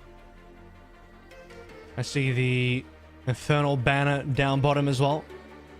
So definitely one of the Seoul teams getting that love, as Infernal do lead 1-0 as well. A lot of Hyunjae fans as mentioned as well. previously. Oh, Hyunjae, yeah, I see the SPG stuff in there. It's a big game for Hyunjae. I mean, Hyunjae, he got eliminated versus the Seoul Dynasty. Now he gets another shot versus the Seoul Dynasty, and for all the marbles as well, as a reminder, Infernal win this straight to playoffs. No ifs or buts. Battlestream now coming in for Void, playing against his old team. And he does often get subbed in for map 2s. Playing that Orisa. It's going to be Eichenwalde, by the way, and I'll mention that so I can start talking about it. But we saw some really pristine Battlestream Orisa on Eichenwalde when they played up against Guangzhou Charge in the lower bracket. And yeah, I think the good thing about the Seoul Dynasty in this particular meta is they can play most of the important looks. You got Void for the Jungle Queen. You got Battlestream to play the Orisa. Really, there's not much more you need to do beyond that. You can play the Genji look from Prophet. You can play the other stuff. You can do the Sim Bastion stuff as well with Easy Han Prophet. You can play the Torb if you need to. I think the Torb is maybe slightly now shifting out of the meta. I'm seeing less and less Torb across the board as everyone realizes, no, Sim Bastion's a little too strong. So that's when we saw in Lijiang as well, when you start seeing teams swapping off the Sim, I'm getting worried. Because you're just losing so much utility. And often I think the teams that swapped off the Torb, swapped off the Sim, looked weaker. Alrighty, well, like you said, Eichenwalde going to be the next map that we get to see. We'll see if that can be the staging ground here for a turnaround, because, I mean, Bellatria has definitely had some, I mean, much like the rest of the squad, some better performances as of late. He's been right there alongside of him. And then Orisa has been looking rather clean from him, so we'll see how they fare going into their map pick. See whether or not the Infernal can get the upset and take the stage with a match point beginning here to this series. Pressure got to be mounting, because I feel like Dynasty definitely got to be feeling like they let that one get away from themselves. A little bit. I think Dynasty definitely made some big mistakes. We could even argue, you know what, there's a world where that could have been a 2-0 for Infernal as well, because Control Center, no one from Infernal touched, kind of a C9 moment, and they had an opportunity to actually close things out then and there. There were moments where Dynasty were legitimately ahead as well. I think there were more moments where Dynasty were ahead and they kind of whiffed, let their lead slip through their fingers. And well, that's a double-edged sword in conversation, because it's like, on one hand, that's pretty bad, but on the other hand, it's like, well, they were ahead, which means they know how to get ahead, which means they can definitely be in a position to win. And the 2-1 scoreline would say that. So, see what they can do now on the Orisa instead. Alrighty, well, we'll get ready to jump into this one and see just how good these initial defenses are going to be and what everyone's going to be running as we go ahead and take a look. And it looks like Mag, for the time being, might be content to stick with the Reinhardt. Sounds good. Maybe the Orisa, I don't know. Struggle a little bit versus the Echo. I mean, last time we just saw, I'm pretty sure Mag just plays Junker Queen here, so he's really shifted around. I've been watching the Hardy VODs as he's like, you know what, London will force us every. You know what, London went to map 5 versus Houston. They just forced the Rhine everywhere. So you know we're gonna do that too. I'll push up my glasses and say actually, because I for one am very happy to see the Reinhardt here from Mag, because this was the hero that he made a name for himself on all the way back in Contenders. And he was looking like, at that time, even with the Overwatch League going on, potentially in contention for the best Reinhardt in the world. He had that one game on Nepal versus Fearless as well that I remember, that one infamous game. So there's that. Man has Washington days. He's definitely done his time when it comes down to playing that Rhine. TP aggressively forward here. MN3 going to be bailed out by that Immortality Field. Good damage dealt, but cannot confirm the kill. Clear that out, and it's just a little bit of a changing of positions here as Dynasty pulled back over to the point. Continue to play this one defensively. Again, looking for the setup. But already skewed to be taken down. Prop with the sticky bombs, able to find him. And Grillin will be able to clean up 2 here with the Solari, looking for a 3rd, and he will find it. Mag gone. We'll see if that's going to be the impetus here for a comp swap up for the Infernal. That's especially bad because Skewed was leading Vindime by a lot. He still is leading by a reasonable amount. As it's Krillin that's soaking up most of the heals. You put the pylon down, the pylon's just going to be the main heal on the team of Vindime's just not going to get enough, and I think that could be a bit of an issue when we come towards setting up our ultimates, as we've discussed. Having the Bastion and Matrix combo is quite deadly. There's the TP again. Wrap around the back. I want the high ground. Yep, Prophet's pinged it already. He knows. Set motions well, here hang for the on. Infernal. Oh, the creep. Oh, they're crouching. Oh, they're trying to be sneaky. Driven around, just trying to get the catch here, and they might be able to make it happen. Belstreet looks to push them back. Spins the Javelin, tucks away into the side room now. Shots continue to fly. Izzy Han can go into that tank form at any moment that he wants, but it's actually Hyunjae who snipes Prophet out of the sky, just placing that Echo before he can even get the iframe to bail himself out by using the ultimate. So now point going to be occupied here for the side of the Soul Infernal. Half the time Pain going to be taken away. But now nade in, Krillin gone. Further staggers being found. We'll see if the recontest can really be found here for the side of the Dynasty. Prophet rejoins.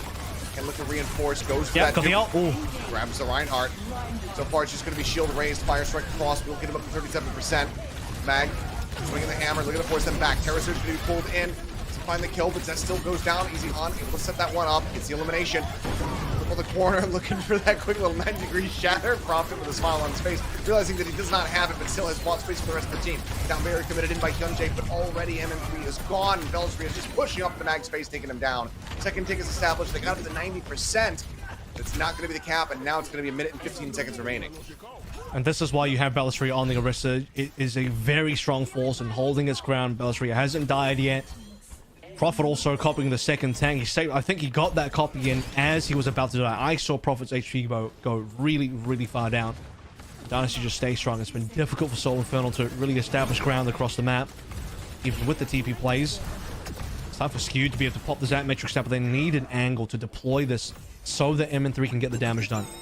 Sihan around the back.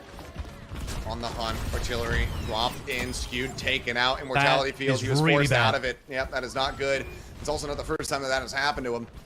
There's no time. And yeah, I mean, 30 seconds remaining. They don't want to commit to the point here without having the BAP with them, but they're gonna have to try. That's the most important ult gone. You got no window now. They're gonna have to try to split attention, just so that he can actually safely get escorted forward. But he's already been noted. You can see Krillin just trying to keep him honest, sending some snipe shots over his way. The peel coming through as MN3 tries to open things up, force him up the high ground. Manages to do so, at least for the time being. Shatter at the ready. Velo's free up. Gonna get taken down. Shatter now dropped in. Vinhaim the target. Ends up falling, and the cleanup starts to be found. The Captive Son's only able to find one, and in the last few seconds remaining, the dregs of it all, the Infernal will be able to get the cap. You know what really went wrong there for the Dynasty as well is they split their attention. Half the team started chasing after the respawn Skewed, and the other team couldn't stop the Soul Infernal from actually walking through.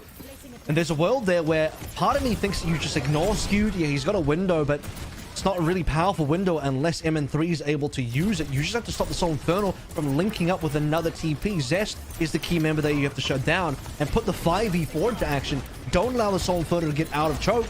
And I think Seoul Dynasty sold a really good shot at winning that, but they just split their forces way too thin. Yeah, Belstreet, you can see he was left out the dry. The Fortify was popped, wasn't receiving any healing. It makes for a very easy cleanup and a guaranteed shatter there on to Vinhaim at the end. Krillin now playing on the off position. TP. Maybe a little bit of a pump fake on that one. It's being cleared out. Cart for now abandoned with a minute and a half remaining. Well, you can't do too many fakes here because eventually you got to wait for the cooldown, but you have to actually push. And the only way you can fight for high ground is via the TPs. And you got low time, so, you know, you got to get moving. Krillin having to exit, breaks that line of sight, so can't really offer up too much for the rest of his team, but it doesn't matter because they have a window on a high ground and a bastion, so that just equals a victory. Krillin just, again, just up his way up over the wall. So this has to now be a TP into window into turret mode MN3. That's how they clear Dynasty and start pushing. But I want to make it very clear, that's to start pushing. They have to actually win a fight pushing, and Payload is not making good progress right now. It's stuck. So it's going to be costly for Soul to even make any more moves. You also have Krillin off angling as well. You have to consider it off. He's nearly on the ultimate. We've seen him set up some very big Captive Sons from this exact position in the most recent series, so could very well TP. Put the stage forward again. 30 seconds remaining now. TP, they make their window. way up onto the high ground. The nade finds amazing value as this nearly gets popped instantly. Artillery now layering. It's the ramparts, letting them scattered. Feud narrowly survives. One more shot Would have been him gone. They do have the window for the high ground control, but M3 also going to be able to find Hey. Krillin now. The Captive Sun taken out. TP up over the top of the members here of the Dynasty, but the cart is not moving forward. Now somebody grabs it. They start bringing it up. Ground held for the time being. The Duke still at the ready to beam. Looking for the kill here on Azess. Can't confirm it. MN3 able to find one, and Prophet is just going to go down into the pit. Ends up dying. Resetting. They lost. Reset. Proper reset. Yeah, he was going to get staggered there. Just run off the map. That's fine. It is OT now. Soul Infernal, honestly, they wasted a lot of time there. They didn't start really doing too much until we got close to OT. Yes, they did have to wait for Easy Hunt to finish using the artillery. Decent setup now. Is there going to be a touch or not? Barely. Way forward. He's got the fortifying. He's got the ult rolling through. Everybody exits it though. Good shielding by Captain Sun Prophet. goes into the back line, looking for some damage, but not really going to be found. And I thought, but no, they clear out the immortality field. Krillin's able to come away with two. Lehan getting into the one. Assessed is dead. Mag trying to stay alive. Gunjay as well, keeping things contested. Mag dipped back, grabbed the mega pack, but that's going to be it. The Reap contest from the Dynasty. Well, it arrived precisely when it needed to. Big value found from Krillin on the flank. Again, coming up over the top of the Captive Sun. Helps confirm that win and stop the cap from B. I mean, a lot of this comes down to the fact that Seoul Dynasty didn't get the hold earlier on B, partially because Krillin dies on the off angle. Soul Infernal find him out, and able to 5 versus 4. Then Zez pops down the photon barrier, and Soul Infernal are off to a much better fight. And then the OT, because of long OT respawns, that's why Soul Infernal rather can actually get any number of push going, any amount of push. Balestria comes in for the Terror Surge, and he is only protecting the Terror Surge because Prophet copies Mag's Ryan and pulls up the shield for Balestria. That was very important. Buy Soul Dynasty a lot of time. This is where the Captive Sun comes in again for the final moment.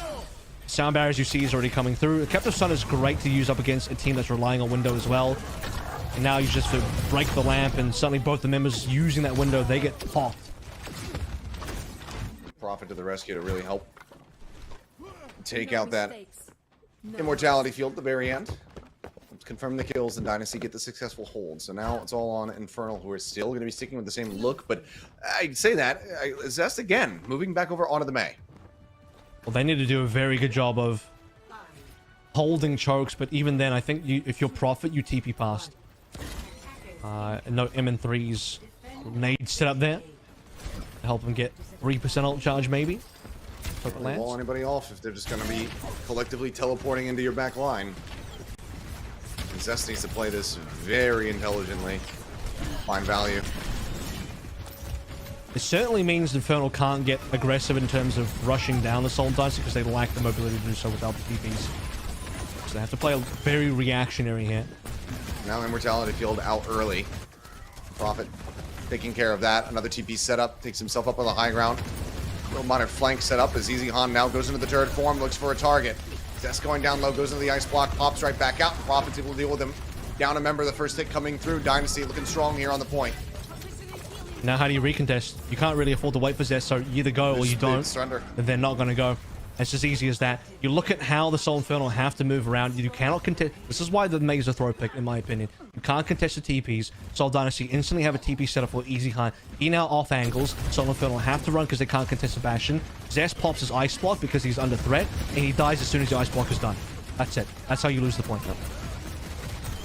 Nade at Mag's feet. Fire strikes across. Window now out the ready here. Run Binheim. There's the TP up onto the high ground. There's the turret form. There's the split from the side of the Infernal members who are trying to scatter to the wind, but Zest is unable to escape. Still manages to take one with him, and M3 will get an M3 back kill there onto Belistria. That's actually a slight trade up, but as I say that, Easy Han with the nade will take out Skewed as well. But for the time being, not really being paid attention to, just more space wanted to be opened up, and with the retreating members of the Infernal, Dynasty can now make their way through the gate. And Krillin's on opportunity for another good ult. Could get blocked by Mag, but once the KL starts with the actual team fight, if Krillin can find the angle, there's not a lot to stop that ultimate from gaining value. Just break Skew's lamp, and suddenly you're in a really good opportunity. There's the artillery fire sent in, but the Immortality Field bails them out, keeps them alive for a little bit longer. TP now Easy Han caught. splits them apart, and yeah, I mean, the card's still getting away from them. Some distance still being gained here, but Mag's identifying that. It's just going to go dashing over to the side. Captive Sun goes down, catching on a 3. Krillin finding one, looking for a little bit more. Skewed now fallen into the ice block. Goes Zest to try to survive. Krillin can't quite make it through that gap, but it doesn't really matter too much because the cleanup is coming through, and Zest cannot stand firm on this cart. Will end up That's a falling. clutch. The push continues. Prophet now's going for a Junkrat. I mean, we'll talk about the Junkrat in a second, but huge clutch coming through from the Dynasty off the Captive Sun again. They were down members. Easy Hunter's caught. Krillin, though, he had the off angle. He allows Soul Inferno to push up against his own team. Catches Someone's 3 on the found Captive his Sun. They have to push through this one. Blizzard, this fight. Trying to work their way forward. The contest is there, but now Zest is dead. Somebody else needs to touch. The Terror Surge will drag them into the center. They're trying to play on the outskirts of it, but it's not going to work out. Prophet looking for a second elimination here. Looks like it will not be found until the very end. But the push comes to fruition, and the Dynasty tie us up. We have a series on our hands right off the rip. I am absolutely convinced the May is a throw pick. I'm struggling to see the real value there. You lose especially on a map like Eichenwalde, where high ground control is so pivotal, and to get a slow composition around the map to actually challenge for angles is extremely important. And you need to be able to, just as we saw that Dallas Fuel did for Edison, use the TP like it's Bastion's own cooldown, and Easy Hunt is able to do that. MN3 is just a sitting duck in these fights. We didn't even get to see the Blizzard in the final fight either. That is truly unfortunate for the Soul Infernal. A deserved win on map 2 for Soul Dynasty. It was their pick as well. Yeah, and yet another opt into that Reinhardt. We'll see if that's going to continue to surface here for the side of the Infernal, or if they're going to be changing it up, maybe try to match the Orisa when it's on Orisa maps. Go back over to the Junker Queen. We'll have to just wait and see, but it's map pick for the Infernal.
Alrighty, and we are back and going into map 3. We are all tied up at 1-1. Dynasty able to very successfully defend on that second map there on Icon Vault to go ahead and close things out, even the score. Now we look to Infernal for their map pick as we get ready to go into Flashpoint. Icon Vault looking like a really strong map choice for this old Dynasty, generally speaking. Again, we saw that versus the Charge, and obviously a very different caliber of team, but still, a win's a win here, where Dynasty once again pull through strongly on Icon Vault. Their setups with the Orisa is good. They know what position they need to play in. They know how to play Krillin on the off angle, get maximal value. Krillin bailed them out of a lot of situations with fantastic Captive Sun ultimates. And Infernal, in my opinion, some questionable picks there that were not optimal for their ability to take down the Dynasty, especially their defense, in terms of how do you contest for so many of the things that Dynasty are doing on either offense or defense when you lack the same level of mobility. And then, you know, you have other moments as well where it's like Skew dying to a Bastion artillery, and now the team is sort of split. They actually still recovered that situation, but man, things are very shaky for Infernal on Icon Vault as we're about to head into map 3. Well, you can see Void's going to be stepping back in here for Bellis Frio, so unfortunately for the fan that was holding that very nice fan art sign, you're not going to be seeing him coming through to play the Wrecking Ball here. Well, you know, I think that we would all be quite satisfied if that was going to be the case, but no. It's going to be Void rejoining. Obviously, no changes here on the side of the Infernal. Question is, do we see compositional changes for them? Because, you know, they got the win. You were able to take it away on Lijiang Tower. It's still very close, still very back and forth, but weren't really able to hold a candle to the Dynasty with the Rhine May comp that they were trying to run there on that defense. I think for this particular map, I mean, you could even move away from the Bastion entirely. Like, at this point, if you wanted to play the Rhine comp again, you got to play the Lucio in the back first and foremost. If you really want to force the May, you could do May Sojin, wouldn't be a bad look. Dynasty are clearly going to be bringing in the Junker Queen, otherwise the Void substitution makes no sense. So with the Junker Queen, if you're Soul Dynasty, you're likely going to be looking at the Sebastian again. If I'm Soul Dynasty, I probably expect an Infernal. I'm not going to mirror the Queen yet. It's possible, but I will gamble that they'll play the Rhine one more time. Well, we'll find out as we get ready to jump into the new Junk City. See whether or not this map pick can get the Infernal back into the driver's seat. Because, again, to just set the stage, a win here for the Infernal is that auto qualification into the playoffs. It's that ticket punched over to Toronto. And if it doesn't happen, then it very much falls out of their own hands. They have to sit back and watch the rest of the action to see whether or not they're going to be able to make it there. Is it actually Ball? It looks like it might be. We teased the Mag Ball, like, I feel like a long time ago. In terms of, like, hey, Milgaru played the Ball. Worked a treat on both Servasta and New Junk. And finally, Soul Infernal, and by the way, Soul Infernal lost to that as well. Now they're like, yeah, it's time to pull out the ball. Mag Ball it. I respect it. I respect it as well. Granted, I was also excited for his Reinhardt, and that didn't deliver so much on the second map, so we'll see if the ball can do a bit better for him. It's Prophet, again, going to be back over here onto the Symmetra. It's going to set up for these TP plays. The side pressure, it's Zest and the Tracer, also a very different look compared to what we have been seeing from the meta. I think MN3 should have been Sojin here. The Bastion is really weird in this comp. But double immortalities, though. If you really want to just pocket MN3, double immortalities is pretty strong. Mag is going to be solo with Zest for a decent chunk of this map, and oh, there's a rush forward. Hyunjae, well, they say welcome to the Overwatch League, buddy. Take him down right off the rip. Great little setup immortality field, just not enough to try to save him. Now MN3 left to die. Ends up falling, skewed down low, will be finished off as Boyd comes up with yet another one here, and there's nothing more that Mag can do other than try to roll his way out to safety, and it looks like he will be able to do so. No one able to pursue him deep enough to come up with a kill. And the good news for the Dynasty is you know what your clear target is. You ignore the Tracer and the Ball, you TP onto Hyunjae, skewed in MN3 every single time, and you force that engagement, TP, commanding shout, and just run down that trio. You do not give space for Mag to come in and try and get a pile drive on you. You lose if Mag actually connects a pile drive, so you just have to outpace the Ball. 38% here are the Dynasty. Pulse Bomb in the back pocket here from Zest. We'll see if we can try to find the setup for it, but Immortality Field obviously going to be there from Krillin, unless they can try to force that out a little bit early. Mag starting to crash forward. Okay, never mind. Krillin just going to be taken down. There's the chase. Pulse Bomb going a little bit wide, though. Cannot find the kill, but easy on. Still going to be taken down as Mag gets on top of him. Cleanup now continues, and there's nothing more that Void can do, so a team kill comes across. Infernal going to be able to get the flip, but it's still going to be 72% established here for the side of the Dynasty, so if they can get the retake with the ults that they have coming online, they're still going to be in a good spot to go ahead and close out this first point.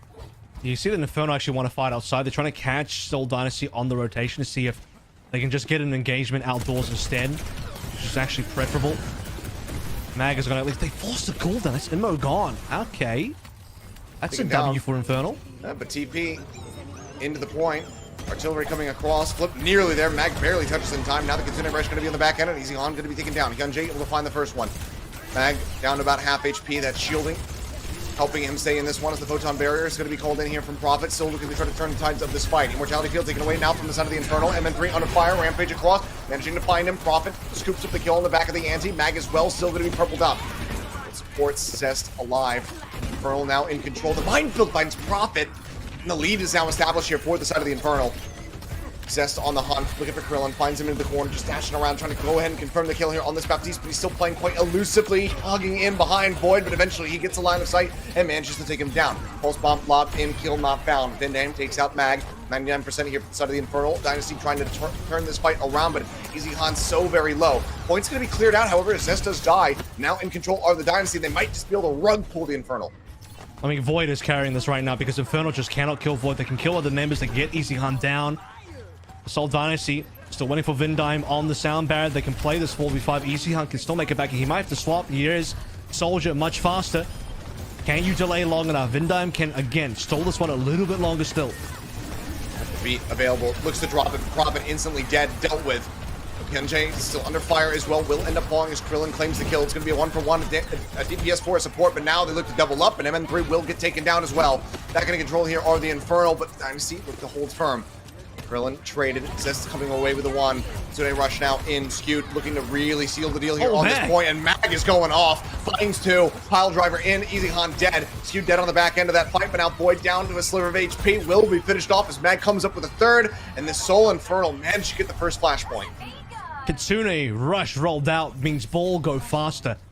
And Mag is able to just not even pile drive, just swing on through with the grapple. Look at the track they have here on the point as well. So close to the spawn. What's up? And Mag is gonna, well, wherever it is gonna be, Mag will certainly get there first. 4 ultimates on board for Infernal as well. Wow. Looked like it was nearly doable with the Dynasty. Void just, I don't think he had the Rampage ready in the fight. If he had the Rampage, could have still maybe clutched on out. I think he died without it. Unlucky. Mag maybe looking for the setup that Zest can play off the back of, but they TP away from the ball. He still continues on the chase. They're looking to get up into MN3's grill, and they manage to do so.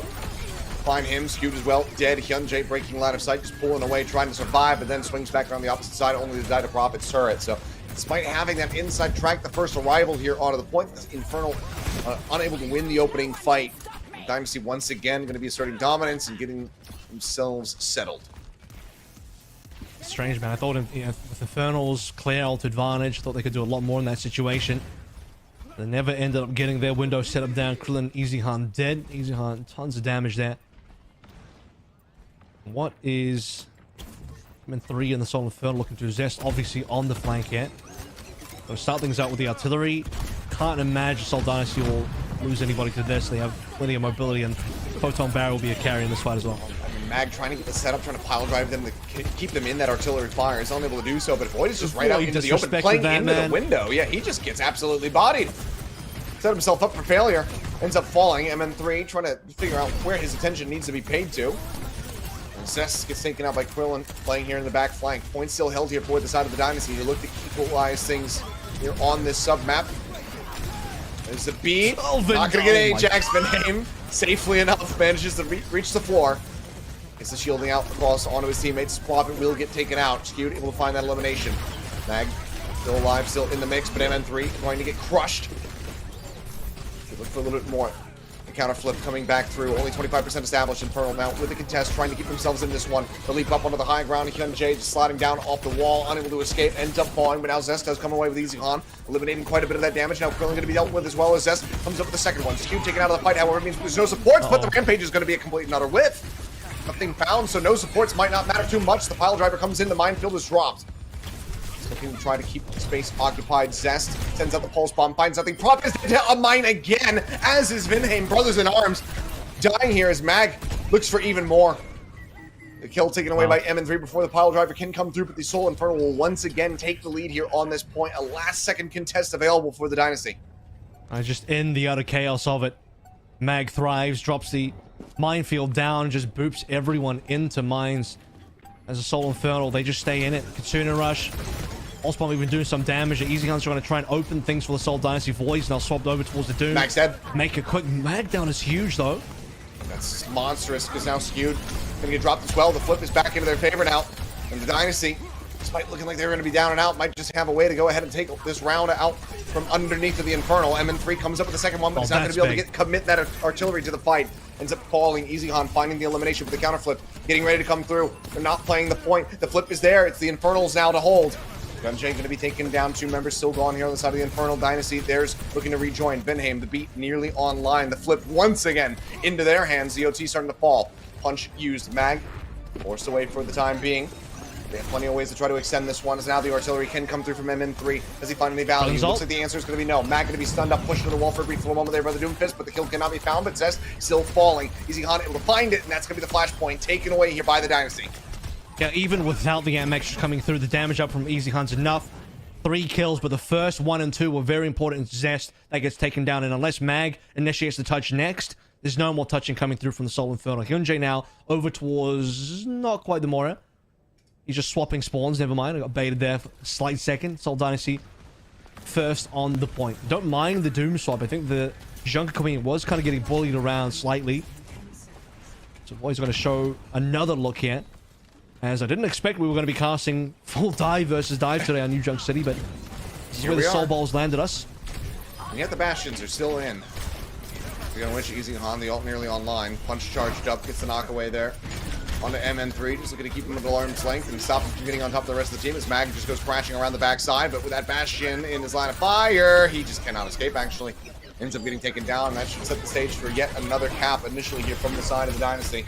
Kitsune Rush committed to the fight. Hyunjae dead off the back of that one. The Seismic Slam from Boyd able to find the kill. It makes the exit with the Meteor Strike, and now Skewed dead to the nade. Dynasty very much firmly take control. Yeah, Easy Hunt's now starting to really break away from the rest of the players, especially MN3 on the opposite side. Easy Hunt is still, in my opinion, getting a decent amount more support, just given by the fact that Prophet's playing the sim for Easy Hunt. And most of these fights, MN3 is just not doing nearly as much as Easy Hunt as far as the Bastion is concerned. But as for the rest of the Soul Infernal, Zest has managed to get around the map cleanly, and he's the one that's taking down Easy Hunt. Oh, Easy Hunt killed all before he can hit the floor. Mortality kill now going to be cleaned up. Krillin going to be taken down. Sound barrier is out from Benham to shield up the 3 remaining players. And Prophet needs to try to put this beam to good use, and he will be able to find 1, but then he straight it out. Just finding the kill. The flip is in. They're ticking their way up 58%. The percentage to beat here for the Infernal. A good ults. Zest could have actually just allowed that turret to farm a little bit of HP for Skew to heal if he wanted to. He wants to set up instead. He was looking for a pulse bomb setup, which would, at that position, probably just bait out an immortality field. Next fight could get interesting. Prophet with the photon barrier could really cause a lot of problems, especially for MN3 and Hyunjae. Window at the ready. Push around coming through. Photon barrier built up. Prophet ready to pull the trigger on it. Sends it. Knocked up into the air as the pile driver comes in from Mag. Skew's going to be down low as the window comes in. Pulse bomb committed there from Zest, but the target not going to be found, and he gets cleaned up by Easy Han. Mag now trying to exit, but even in just the recon form, gunned down. And this fight is very much going to get away from the Infernal. As Dynasty cleaned it up. 84% now on board, but Dynasty, they can close that gap in a heartbeat. I mean, Prophet's photon barrier just invalidates Hyunjae and MN3 immediately in that fight. They can't get anything done. The Ant Matrix is not going to have any value. And if you can then just deal with the flankers, if Mag can't be the one to disrupt Easy Hunt's easy game for Easy Hunt in the Soul Dynasty, try and get this 2-1 lead as we equalize and overtake on the actual point itself. Okay. Artillery out. Easy Han coming away with the kill. Mag with the pile driver will take down Krillin. That takes the window out of this fight, but now the artillery is something that they themselves have to deal with, and Skewed is going to die to the knife. Boyd able to find him. Hyunjae dead. On the back end as Easy Han just snipes him out. Nade across. MN3 going low, but the Dynasty, they got the point. 2-1. Map point now in their hands for an opportunity to go ahead and take match point in the series. Boyd now nearly on towards that rampage. There's some TP going. Top right. Junkyard, Mag will be there first. Obviously, we're going to see a little engagement here. Not quite Zest. Just a little bit of poke. This is where not quite this position. I was going to say where Milgaru got the ultimate jump on their opponents versus the when they were playing against the Dragons. It's MN3 with the Torbjorn. At this point, like, he's getting kind of destroyed in the Bastion battle because he's well less supported. So, makes sense. Also, swapping over towards Ana, really good versus Void and Easy Armor. Okay, good TP timing. Prophet takes them away from the pile driver. Kitsune Rush so far not finding too much of anything as MN3 under fire between a rock and a hard place. And with a knock up here onto Easy Han, he does not care. He is tunneled forward, focusing on that window. Ends up getting taken down by Zest off that flank. Pulse bomb going to be committed, but without the kill coming through, it's unlikely that the Infernal are going to be able to turn this one into a team fight win and a flip on the point. MN3 now going to be swapping over onto the Sombra, who's playing Mystery Heroes at this point. Yeah, they're trying to shut down. They're moving closer and closer towards an actual dive comp, so I appreciate that. Gunja now on towards the Brig. Skew can keep playing Curry if he wants to. I mean, you could play Diana if you want, but speed, I think, is important here for the Soul Infernal. Especially the Suzu versus the Junker Queen, as Void is about to have that. He has the Rampage available. Has it for some time now. Soul Infernal look like they're really struggling. Crash through. Mag not able to find too much of anything. Photon Barrier looks like it's just going to be waited out from the side of the Infernal. But it's last fight if you wait. Yep, they're not looking to really play around it. I mean, even at 70%, we already knew it was going to be last fight. TP timing again, going to be decent. Mag not able to find too much there. Off the back of the pile driver as Void just occupies the point itself. Test coming through. Mag trying to crash across. They move back in the opposite direction. MN3 going to be spotted here. The nade not connecting onto him, but Zest. MN3, Mag, all going to be low on HP. Skew comes away with a big one, though. Headshot across. Billing going to be taken down. Rampage comes in, managing to find two. MN3 dead moments before now. Hyunjae going to be taken out. Mag still purpled up. The shielding trying to keep him alive. The pile driver knocking Easy Han up into the air, but look at his HP bar. It is completely and utterly immovable, as are the Dynasty here on Flashpoint. They take it down. What, 3-1? Yep. Beautifully piloted by them. I think Seoul Dynasty just didn't fully commit to the ball comp. That was like a half commit. You know, you have some dive in Infernal. there, but yeah, sorry, Infernal, as Hyunjae and MN3, they look like they were just playing a different style altogether. You're trying to make this ball type composition. I mean, I suppose if you get the right pile drivers and from long range, you got your, you know, your flex supports plus the Bastion kind of doing the damage on towards players that are knocked up. This is also Krillin's 100th match, and we're getting all sorts of milestones today across the all four teams that we're seeing playing. But it took a while for Infernal to lock in towards something that looked like a proper dive. And for the Soul Dynasty, they just needed to be able to defend against all of the roll-throughs that Mag had, defend against Zest, and just completely destroy MN3 in the Bastion to Bastion lineup, which was so easy for Easy Hunt. Well, now match point here in the hands of the Dynasty. Soul Infernal need to try to turn it around. Once again, they're going to have their map pick as we get ready to move into push. They need to find a victory there where they did not on New Junk City to extend this series to have a hope of getting that auto qualification into the playoffs.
And we are back. The Dynasty now out in front with a dominant victory there on New Junk City. They find themselves in the driver's seat. Infernal once again with their map pick. Weren't able to get it done on that last one. Can they extend this all the way to 5 as we get ready to go to push? That is the question. As you can see, we have a very split fan on which Soul team they want to cheer for. You win no matter what, actually. Really, at the end of the day, you just win. You can't lose in this matchup. So, got that going for them. However, Dynasty are the ones that can really play spoiler today because Infernal are the team that has the direct qualification. Dynasty don't. They simply get to sit here and chill. But Dynasty, you know what? A really funny thing that Dynasty can also do is if they eliminate the Infernal from this bracket, and then they also lose to O2 Blast, and Dallas lose to Hangzhou, then O2 Blast go to playoffs. So Dynasty might actually be doing, right now, the O2 Blast miracle run for O2 Blast. They're doing their part to enable the O2 Blast miracle run. It could very well happen depending on how things shake out here as we get ready to go into Colosseo. One thing's for certain, That's the what Dynasty O2 are very Blast much here to need. play. O2 Blast need Dynasty to win this. And they then also need Dallas to lose tomorrow. That's what O2 Blast needs. O2 Blast have a single qualification pathway, and those two things I listed has to happen. So Dallas are hoping that Dynasty beat Infernal. O2 Blast are hoping that Dynasty beat Infernal. It's actually two other teams really need Dynasty to win today. But Infernal need themselves to win. I mean, it's basically all or nothing, right? Like, if Infernal take it, well, you know, we're done. But yeah, Dynasty could do a very funny thing. If they can go ahead and win this series, and maybe, just maybe, if they do, O2 Blast can thread the needle, become the first challenger team to make it into the Overwatch League playoffs. It would make play-ins insane. Yes. Because one team out of all those teams, like, damn, there's some heavy hitters, realistically speaking, that, you know, you thought you'd see most of them through, but no. You have the Fuel, who still look like a strong contender for it. The Infernal, both Souls, who, you know, have Hyundai. You've got Dynasty, who have been on this uptick. It could get very Charge dicey. Shanghai, you know, they're having some fun, so they're all right. They do their thing. They're just vibing. But all right, it's back over onto the Reinhardt once again with Zest coupling in on this May. What value can they find this time? It's a very long wraparound here, but I mean, Dynasty can just play back on Infernal's side. As long as it doesn't take them until the point unlocks, or Prophet nearly dies. That's that wall tricky. actually kind of saves him. Breaks that line of sight, so the value unable to be found, and Krillin cleans up MN3. Fantastic early kill to be found. The Immortality field as well. Burned, dealt with. Now bot will be snatched up here by the Dynasty, who are continuing to just TP forward. Probably can't get the last couple of kills. There's a lot of geometry they can hide behind. Appreciate the attempts. Yeah, early fight winner. Soul Dynasty just kind of sit and wait. They're watching Infernal rotate across the whole map like, okay. Doesn't quite work out the way Infernal would have liked. And Infernal need to close the gap somehow because, again, no TP. They have to run up. Have to apply these May walls into the neutrals to try and block off a couple of members. Isolate somebody. Okay, wall up. Immortality field going to be dealt with. Backpedaling here for the side of the Dynasty, but now window at the ready for Krillin. See when he decides to pull the trigger. Obviously, this spot, plenty of places the Infernal can tuck away in. Nice little corners they can go for it, but now the fight coming through, but they instantly turn around and deal with Easy Con with an answering window of their own. Slightly a little off angle there for MN3 to try to work with, but he forces absolute perfection. Then able to take him down, though. Blizzard going to be committed into the fight. The freeze coming across. Void going to be taken down as Mag's just got free swings coming through. Wall trolls him a little bit, but eventually Krillin will die. Trying to get a little bit of stagger though on Krillin. I don't know if it's really worth it because you got to push, man. You need to get some distance here. That slows down your distance as well. But really what set that fight apart for the teams is MN3 getting Easy Hunt down the trade of the windows going the way of the Soul Infernal. If they can do that more often, then they have a really good ability to get the lead and win this map. Take us to a number 5. Go to Escort. First big rapid pace shatter built up here, but it's only going to be able to find Binning, but they can't get on top of it. Shatters into the wall, man. Like, I mean, the photon barrier was there. Still pulled the trigger on that one. Rampage now going to be interrupted. Fantastic pin. Wow, Mag just counteracting it completely. Shuts out Void. Sound barrier still there to try to save him. Still going to be in the fight here. Wall comes up, skewed, unassailable now. Easy Han unable to get that angle. Can't take him down, and Skewed even finds Profit on the back end. What a play from Mag. Whiffs the shatter, kind of botches that one, but then makes up for it in spades. make sure that neither of the tanks are going to find value on the ults today. Doesn't look like we're going to get too much damage done to the artillery there. Still allowing Infernal to get some decent distance. While Void is gone, it's time for Infernal to go. And here's one thing you can do with the May Ice Wall mobility. At least get M3 on the high ground momentarily. He is going to have to back out, though. Pulls away. The lead established here. Up 16 meters now are the Infernal. Let's Profit over onto the Genji. So maybe look at the dive in on top. Well, versus the Rhine, the Genji does make sense. You are going to sacrifice mobility here, but you are going to be able to at least have something a little bit better versus the Rhine again specifically. I think Prophet's also just been kind of itching to play Genji at some stage today. We saw a little bit earlier on Lishan. Didn't lead to the window. Wall comes up, easily going to be dealt with. Just looking to try to buy some time here away from that window. It's MN3 down to 35, tucked into the corner. Can't bounce the nade quite into that angle, though, to confirm the kill. Otherwise, Easy Han would have had that one quite handedly.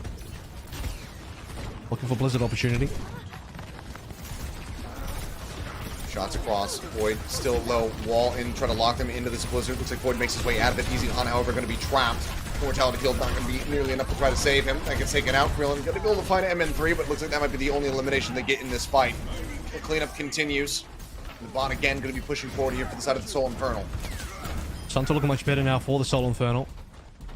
As now they can actually, I think, outrange the Soul Dynasty by a decent amount.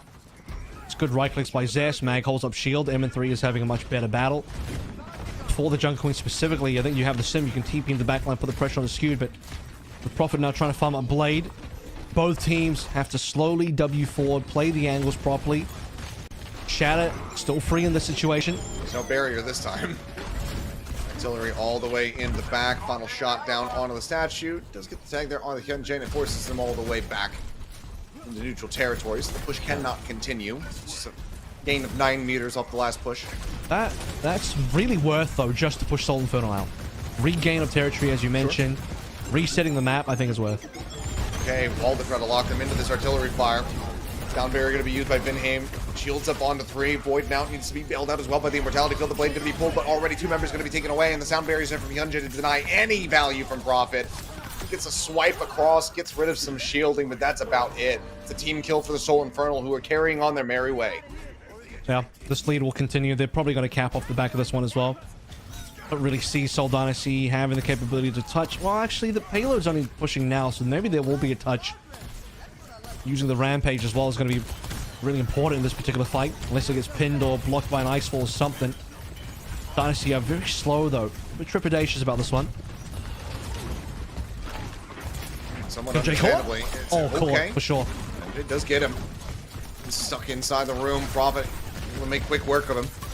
It's going to be the back pedal. Again, here from the side of the Infernal. Assess into the ice block. Gets himself around the corner to safety.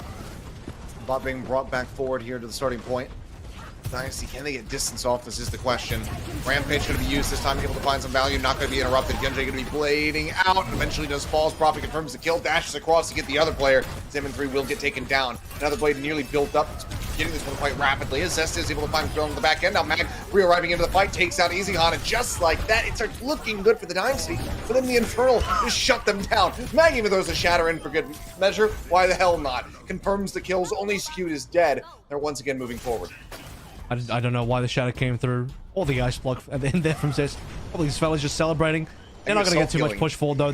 It's going to be a reset, because you have to wait for respawners, so we're not going to actually get any push here. No one's camped yet, so nearly 7 minutes done. No one's camped. Void now going over towards Doom. Soul Dynasty at this stage have shifted heavily away from their original composition. Even easy on over towards Sojin as well.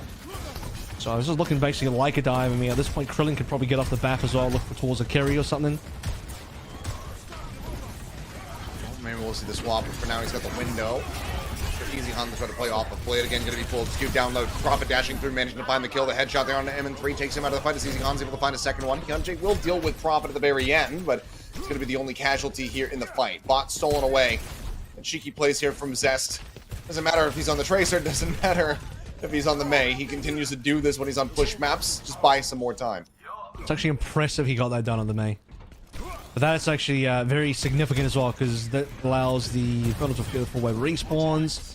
Not actually doing any distance. And where's the setup? Looked like Easy Hunt was going for a flank, so is this going to be a flanking angle overclock? I believe it is. And I don't think Infernal know about it. Seems like they do not. Up for shot, not going to find too much. Slide down on the low ground. Angle going to be denied now from Easy Hunt as he looks to rejoin the fight, but MN3 is able to just gun down Prophet and Benhaim. The bot gets his way up nearly to 40 meters, but it's not good enough to get themselves to that lead, to get themselves to the checkpoint. The cleanup is there, and once again, the Infernal now in control. If there was a way for Krillin and Easy Hunt to do that together, and we can play the window as well, you start to really see some magic. However, any window play can just get blocked by Zest. And Krillin can't swap yet either because he's still stuck on his ultimate. And now we are threatening Cab. Infernal marching their way forward on it. Artillery fire coming through. MN3 rolling out the red carpet, but there's no one at the Gala this time, so damage not going to be found. They're just trying to force him off this window angle. Can't really do it. Ball comes up to just go ahead and deny that sight line. Prophet gets caught all the way in the back. A pin puts Void down on the floor. Everybody else comes piling in. Mag, he saw it. He set the bait, and oh, Void, he just latched right onto that hook. Mag cleans up 3 in the back end of the fight as the checkpoint will finally be found with 1 minute remaining. Infernal way out in front. Yeah. MN3 also played that perfectly as well. He saw the window drop down, and he just uses the artillery, completely ruins that for Krillin. And by the time that Easy Hunt gets to use the window, doesn't see anything, so the window has no value in that particular fight. Now Krillin has made the swap over. It's going to go towards the Ana instead of the Curry, which is also fine. I respect that. Mags and Shatters already.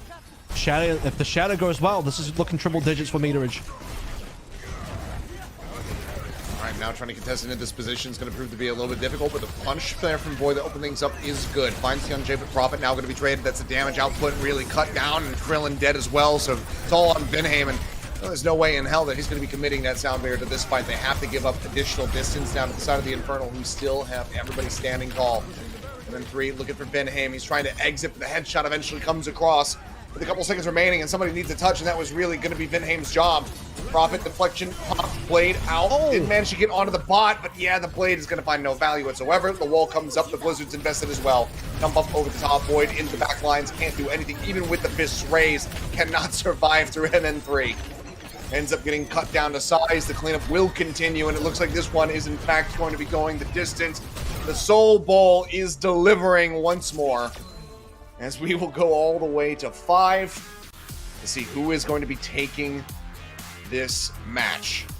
I mean, this is what we wanted to see out of these two teams.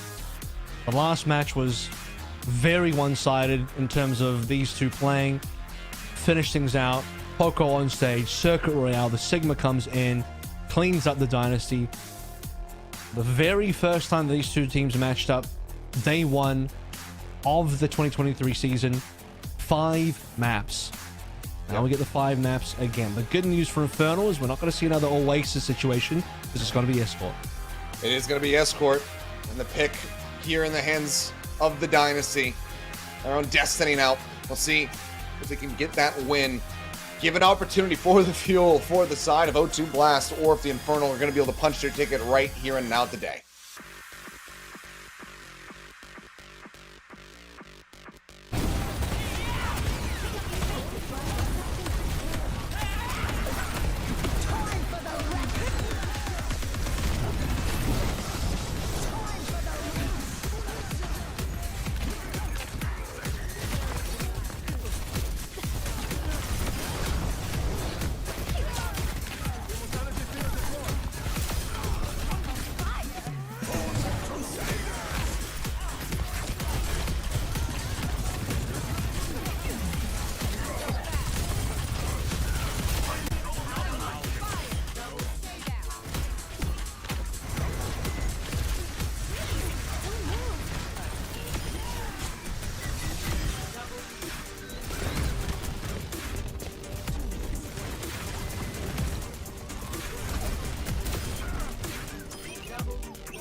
We have ourselves a map 5 situation, a 3-1 in the first series, with this one going the distance between both of the Seoul teams. It's delivering on all fronts, and my god, am I excited to see what happens as we go into this final map of the set. Velosaria going to be stepping back in once again here for the side of the Dynasty as we get ready to go on to their map pick for Escort. And today, it's, you know, Velosaria had a really good showing. It's, you know, him stepping in. Eichenwalde, to be fair, you know, New York City Dynasty won as well, but then Eichenwalde, right, you could really feel like, oh man, Dynasty is just playing this map so much better than Infernal. This is such a clean and clear Dynasty win. New Junk City, I think Infernal will maybe cooking a little bit, in my opinion. I mean, I think the ball is great, but at the same time, we didn't see them really commit fully to it, and it seemed like Dynasty eventually figured it out. And then you get to Infernal Colosseo, and oh man, the Mag Ryan comes in big time, and Dynasty did not look like they have the answers to that. No, they did not. I mean, Mag had all the right answers. Yep, the whiff shatter doesn't matter. Giga Chad turns around, interrupts a Rampage ultimate from Void. It was just some good old grade A classic Ryan play there from Mag, the hero that he made his name on originally all the way back on Runaway in 2018. So it was good to see. We'll see if that continues though as we get ready to go into Dorado for the final map. I haven't seen Dorado in a while. Yep. One of my favorite maps still. Music still slaps. Trying to think about what Dynasty want to do here. It's another map where if I'm going to just think a little bit about how they want an Eichenwalde, you can apply many of the same principles back over to Dorado. High ground, low ground play, good TP setups coming through. Go back to the Orisa tried and true, Sim Bash and Orisa style. Put Krillin back on the Galari as well. Give him the opportunity to carry with his Captive Son. I think if Dynasty really move back into what worked on Eichenwalde, they can do it again on Dorado. Sure. And Infernal have to be very conscious of that. I mean, you've got very similar, I'd say similar architecture throughout the entirety of the map, so we'll see if that's going to be the case. Maybe point A little bit different, just given the initial high ground that you have. But we'll see what they're going to opt for here, as Mag is again going to be hovering on the ball. Oh no, never mind. They're just going to hover. They're defending first. He is committed to this one. MN3 He's back onto a classic in. pick here with the Ashe, something that we also have not seen in quite some time. This is a big change up here from the Infernal. Yeah, Solon felt, look, they trust in the Mag Ball one more time. And it was kind of working on New Drug City until it wasn't. But tell you what, for early portions of A, you get entire superiority on high ground here. Dynasty, they can TP, but they're going to TP for the main archway. Can they get a kill or not? Not quite. No, they get Mag. Easy Han, able to take him down now. Cess is going to be picked off as well. That's all that backline flank threat dealt with. A big reset necessary is skewed. Bit of a rough spot. MN3 and a rougher one, though. Ends up getting taken down. The Javelin not going to connect there onto the Kyoto kill, but Skewed will be able to make his exit. Card steadily being brought forward, and suddenly it's not looking so good here for the side of the Infernal with this change up of the comp. Cess is going to be moving over to the Echo. MN3 immediately abandoning the Ashe. And I think the Zest Echo would have been really good for the early parts of A, but now as we get into longer sight lines, his double flex support on the Dynasty as well, man, you might just get sniped out. You gotta be a little bit careful with your Zest.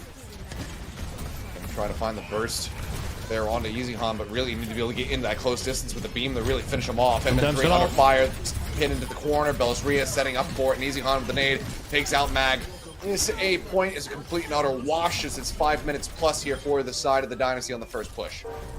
And like I said, Dynasty can do much of what worked for them on Eichenwalde, and this is exactly what worked for them on that map. And for the Soul Infernal, they're cooking once again. And currently, still wanting to see if they can get an ultimate. Hyundai stops off the brig, over towards the BAP. A little bit more of a double flex look for them as well. Free pushing at the moment, and look at the angle that Dynasty are going to set. They're going to go all the way to the opposite side of the map, or at least Krillin is. Zest is going Soldier now. And they can just challenge for this high ground early while free pushing. Just sat there, pile driver really kind of denied. Mag just getting completely forced out. You see Velosaria playing bouncer, not allowing him access into the bar. MN3 just got chunked by that nade. Double damage nade. Yep. Big hit. Now stairwell. Rough spot. Hyundai cannot make his way out of there. Ends up falling. And things continue to spiral here for the side of the They can Infernal. snowball through M3 down cap. low. Yep, they're starting to do that. Getting ready around the final corner now. Cart continuing to push forward, and they still have 3 ults. Bellstreet can just hold the door. He's got a Terror Surge. He can lock him out. Meanwhile, Oh Krillin, my God. he's catching Zest on the flank. Just snipes him. I think this is the cap. Now available, and I mean, it certainly seems like it. Mags rolled up onto the high ground. The pile driver doesn't connect there onto EasyCon, so it doesn't set up for too much of anything there. And now he's caught that wall working against him. Photon Barrier will expire, but the cap is in. Now it's 5 minutes plus for the final stretch of the Mag map. has got to swap. Swap immediately. Get off this ball. This ball, it might have been viable on A, questionable for B, awful for C. Get the hell off the ball immediately. Play the minefield and run. Soul Inferno are getting dumpstered. They're gonna maybe win this. Not even quite win this one, because EasyCon gets healed. And Dynasty are still in position to push. I think they found, what, 1 elimination, but then everything else just continues to go the way of the Dynasty. And this is an unprecedented push here on Dorado. Not something that we see every day. One of the most one-sided pushes we've seen on Dorado. Dorado is not a map to easily snowball through to push the entire way through. So we're seeing something special right now. They're into the corner. Mag's completely contained. Artillery fire does come down, puts Bellasaria low on HP. The heals flying through from Krillin and Vindheim, but they don't even need the ult charge. They already have that available. Minefield comes in. So far, just a pylon. The only casualty, and that's the only casualty they will find here for the attack is a commitment. But he does get contained down into the stairwell for the time being. Some space spot, a little minor foothold established for the side of the Infernal so far. Skewison Krillin swapped dead. over onto the Alari, but Mag with the pile driver this time will find a kill. Krillin going to be taken out. Gunjay as well. Getting his hands dirty, finds Prophet, and 2 kills found, and at long last it would seem the cart is going to grind to a halt. Dynasty are stuck though. They are in a bit of a spot at the moment. And they could get staggered out if they're not too careful. Can they escape easily? Okay, maybe. Because being stuck below the map is kind of what cost the lives or their backline in the first place. How Krillin died. Otherwise, you can counter the window from Hyunjae. You drop in the cap of the sun and you're off to the races, really. You're feeling good. Zest tagged up there by the nade. Rejoin the TP, looking for the setup here. Quick hop up onto the high ground. Pylon dealt with, skewed, dead, however. Javelin into the chest. Bellsria takes him out. Drilling up over the top. Captain Sudden was committed. Not going to be seeing any kills attributed to that one exactly, but yeah, I mean, look at the cleanup coming through. Can anybody even try to touch? Mags into the back line, but the window is in, and the cart is glided through. Still an incredible time bank, despite the little hiccup there in the middle of point C. 3 minutes and 6 seconds remaining. The Infernal absolutely have their work cut out for them as they get ready to go on this attack. O2 Blast and Dallas Fuel celebrating right now. Tasmo fist pumping in his co-stream. Check it out. As the Seoul Dynasty make that look easy. Infernal. Wow. They cooked a little hard on this one. I'm not gonna lie. This one they shouldn't have cooked as hard on. This is map 5, fellas. We map 5, and Infernal, you had a direct pathway into knockouts. You cannot be doing this right now. Not in map 5. Had too many cooks, broth spoiled, all that good stuff. This was a complete and utter tragedy of a defense from the outset. I mean, we saw the initial crunch coming through, everybody from the Infernal backing away, and then suddenly, boom, Mag dead, Zest dead, and then it just spiraled from there, and it didn't stop until we got nearly to the end of the map. Such a dominant push there from the side of the Dynasty. As it looks like Bellasaria, that fan who was waiting for this moment, is going to be rewarded. I'm sure she's popping off in the WTG arena right now, as Bellasaria is here on the ball, and he's looking to say, hey, Mag, this is how you get it done. Seoul Dynasty fans, can't believe it right now that the tank they're heavily celebrating is Bellasaria, who's saving the day. But now Bellasaria's going to play some ball as well, so it's the ball defense, fellas. Look, at least Prophet's going to also add in the Echo defense on A, which I respect. So Inferno just going to, they want to counter comp Prophet, actually. They're like, Prophet, you especially are going to die in this fight. Well, there's the pile driver down. Knock-ups onto a few. Quick exit from Bellasaria, not looking to overstay. Just pop the shielding, now looks to reaggress. Bag on the Diva, not something that we're really used to seeing too much of. Easy Han with an aid, opening things up. MN3 going to be taken down. Kunjae now eliminated. Immortality Field only going to do so much to try to keep him alive for the time being, but Bellasaria is in deep. He is cleaning up house. Infernal. Yeah, I don't think they're going to get the 306 time bank. They have it right now. Well, Skew's at least got a lot of ultimate. Sure, we can use setup. Who's going to be use the ultimate? Be M3. You got to set up for M3 somehow. Slam on back. Oh, what a slam! I mean, Belisria is setting up MN3 for death. Just assassinates him. And Prophet as well. I mean, it's a refreshing look to see him back onto the Echo, to be honest. Look, I want to see some Belisria versus Mag Ball. They're not playing it versus each other, but we're going to see it both in the same setting. By this time, like, I'm pretty sure Dynasty have capped A by now on their own attack. Yes. Dynasty are about to get a ton of ultimates as well. They more than capped it by now, because they had over 5 minutes, so... Yeah, we're already at a backward pace here. Window set up, pile driver again, and from Belisria. Good damage across, and I mean, Infernal are just struggling to move forward. You see the HP bar is just still very low. There's the artillery fire into the back. Zest, I think, maybe even forced to go ahead and pop the Duke to try to survive. Now has the Alari, sets up that healing pylon. Skrillin looks to try to knock him out of this one. He's got nobody to try to contest the high ground. Heals across, Hyunjae surviving. Captive Sun now going to be built up, but Krillin has one of his own. Sends it down. He's looking for the eliminations. That's going to be broken out of the Duke. Krillin's still alive. And it just turns around, snipes us out of the sky. And this is just a forward hold. This is a spawn camp here from the Dynasty. Infernal cannot contest anything here. They can't contest the ball.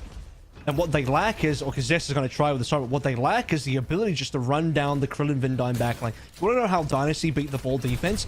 They just TP'd with their entire comp with the Orisa directly into Skewed and Hyunjae and won that way. Infernal don't have that. No, they do not. A Mag now going over to the Orisa, something that he has not been showing, you know, at all in the last couple of series, despite the fact that he was one of the guys who was bringing out Orisa when she wasn't meta. I think back to him playing that one on Nepal and playing it incredibly well. Has opted to not go for that matchup, but now is going to be bringing it through when they hit very dire straits. Contest here onto the low ground. Prop just quick cancel. The beam is possessed, gets forced back with that translocator. Back up into the skies. Duke at the ready. A little bit of ring around the rosy here from the side of the Infernal to get themselves into a decent enough position. The bomb going to be committed in. Prophet. Pressure on either side as the hack came across. Does have to play back, and now the cart is getting away from the side of the Dynasty, but here comes Belisria, crashing across, has himself flashed onto the fountain, dives into the back line, stunned into the wall, whip shot, kind of pushing him back there. Maybe it was the Javelin, either way. Slows up his roll just a little bit more. As Prophet now going for the Duke. Going to be broken out of this one very quickly, though. Could take back to the skies. Minefield at the ready. Artillery fire up over the top, trying to cut things off there in the back stairwell. Prophet now going to be taken down. The cap comes in, but it's still only 2 minutes and 40 seconds.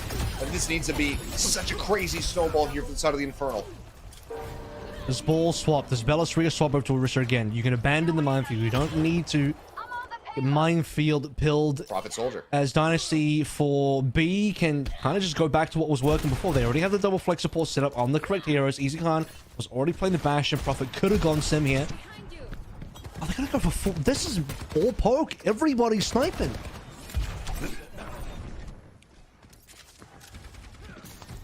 What kind of value they can find here. They got the ults. With this Widow. Rotate into the back. Zest. Noting this now. Who's his target? And can they get the setup for it? Because, I mean, now with the Orisa, you don't have that high ground control. You can't rapidly just jump up there and try to steal this away from them. You also don't have the Symmetra to TP forward, so widely, Dynasty going to be sitting pretty on the high ground. Unless MN3 can really start clicking some heads. We need to see some Dynasty ults. This payload is getting away from them. Here comes the first. Captive Sun goes Did he get across. hacked out of it? EMP is out. Immortality Field cleaned up, and Krillin finds two. MN3 and Skewed, both just absolutely obliterated. The Supernova comes across, and they're caught up in the blast wave. Cart going to be halted. 1 minute and 20 seconds remaining. Soul Infernal, they'll only get 1.5 minutes if they can cap on a B. And they still have good positioning here as well. This team really benefits from having high ground. I don't think Belisria has played. Is this the original minefield? It might be. I think so. I think he just hasn't He's had to able use it. to. I mean, to be fair, there's not that much poke challenging Dynasty outside of MN3 and Skewed, so it's not like Belisria needs to just be holding space and putting up a shield or anything. He can play the Disruptor on the ground, but he needs to actually disrupt because the payload got a lot of movement, and Prophet might have been too far ahead. He was.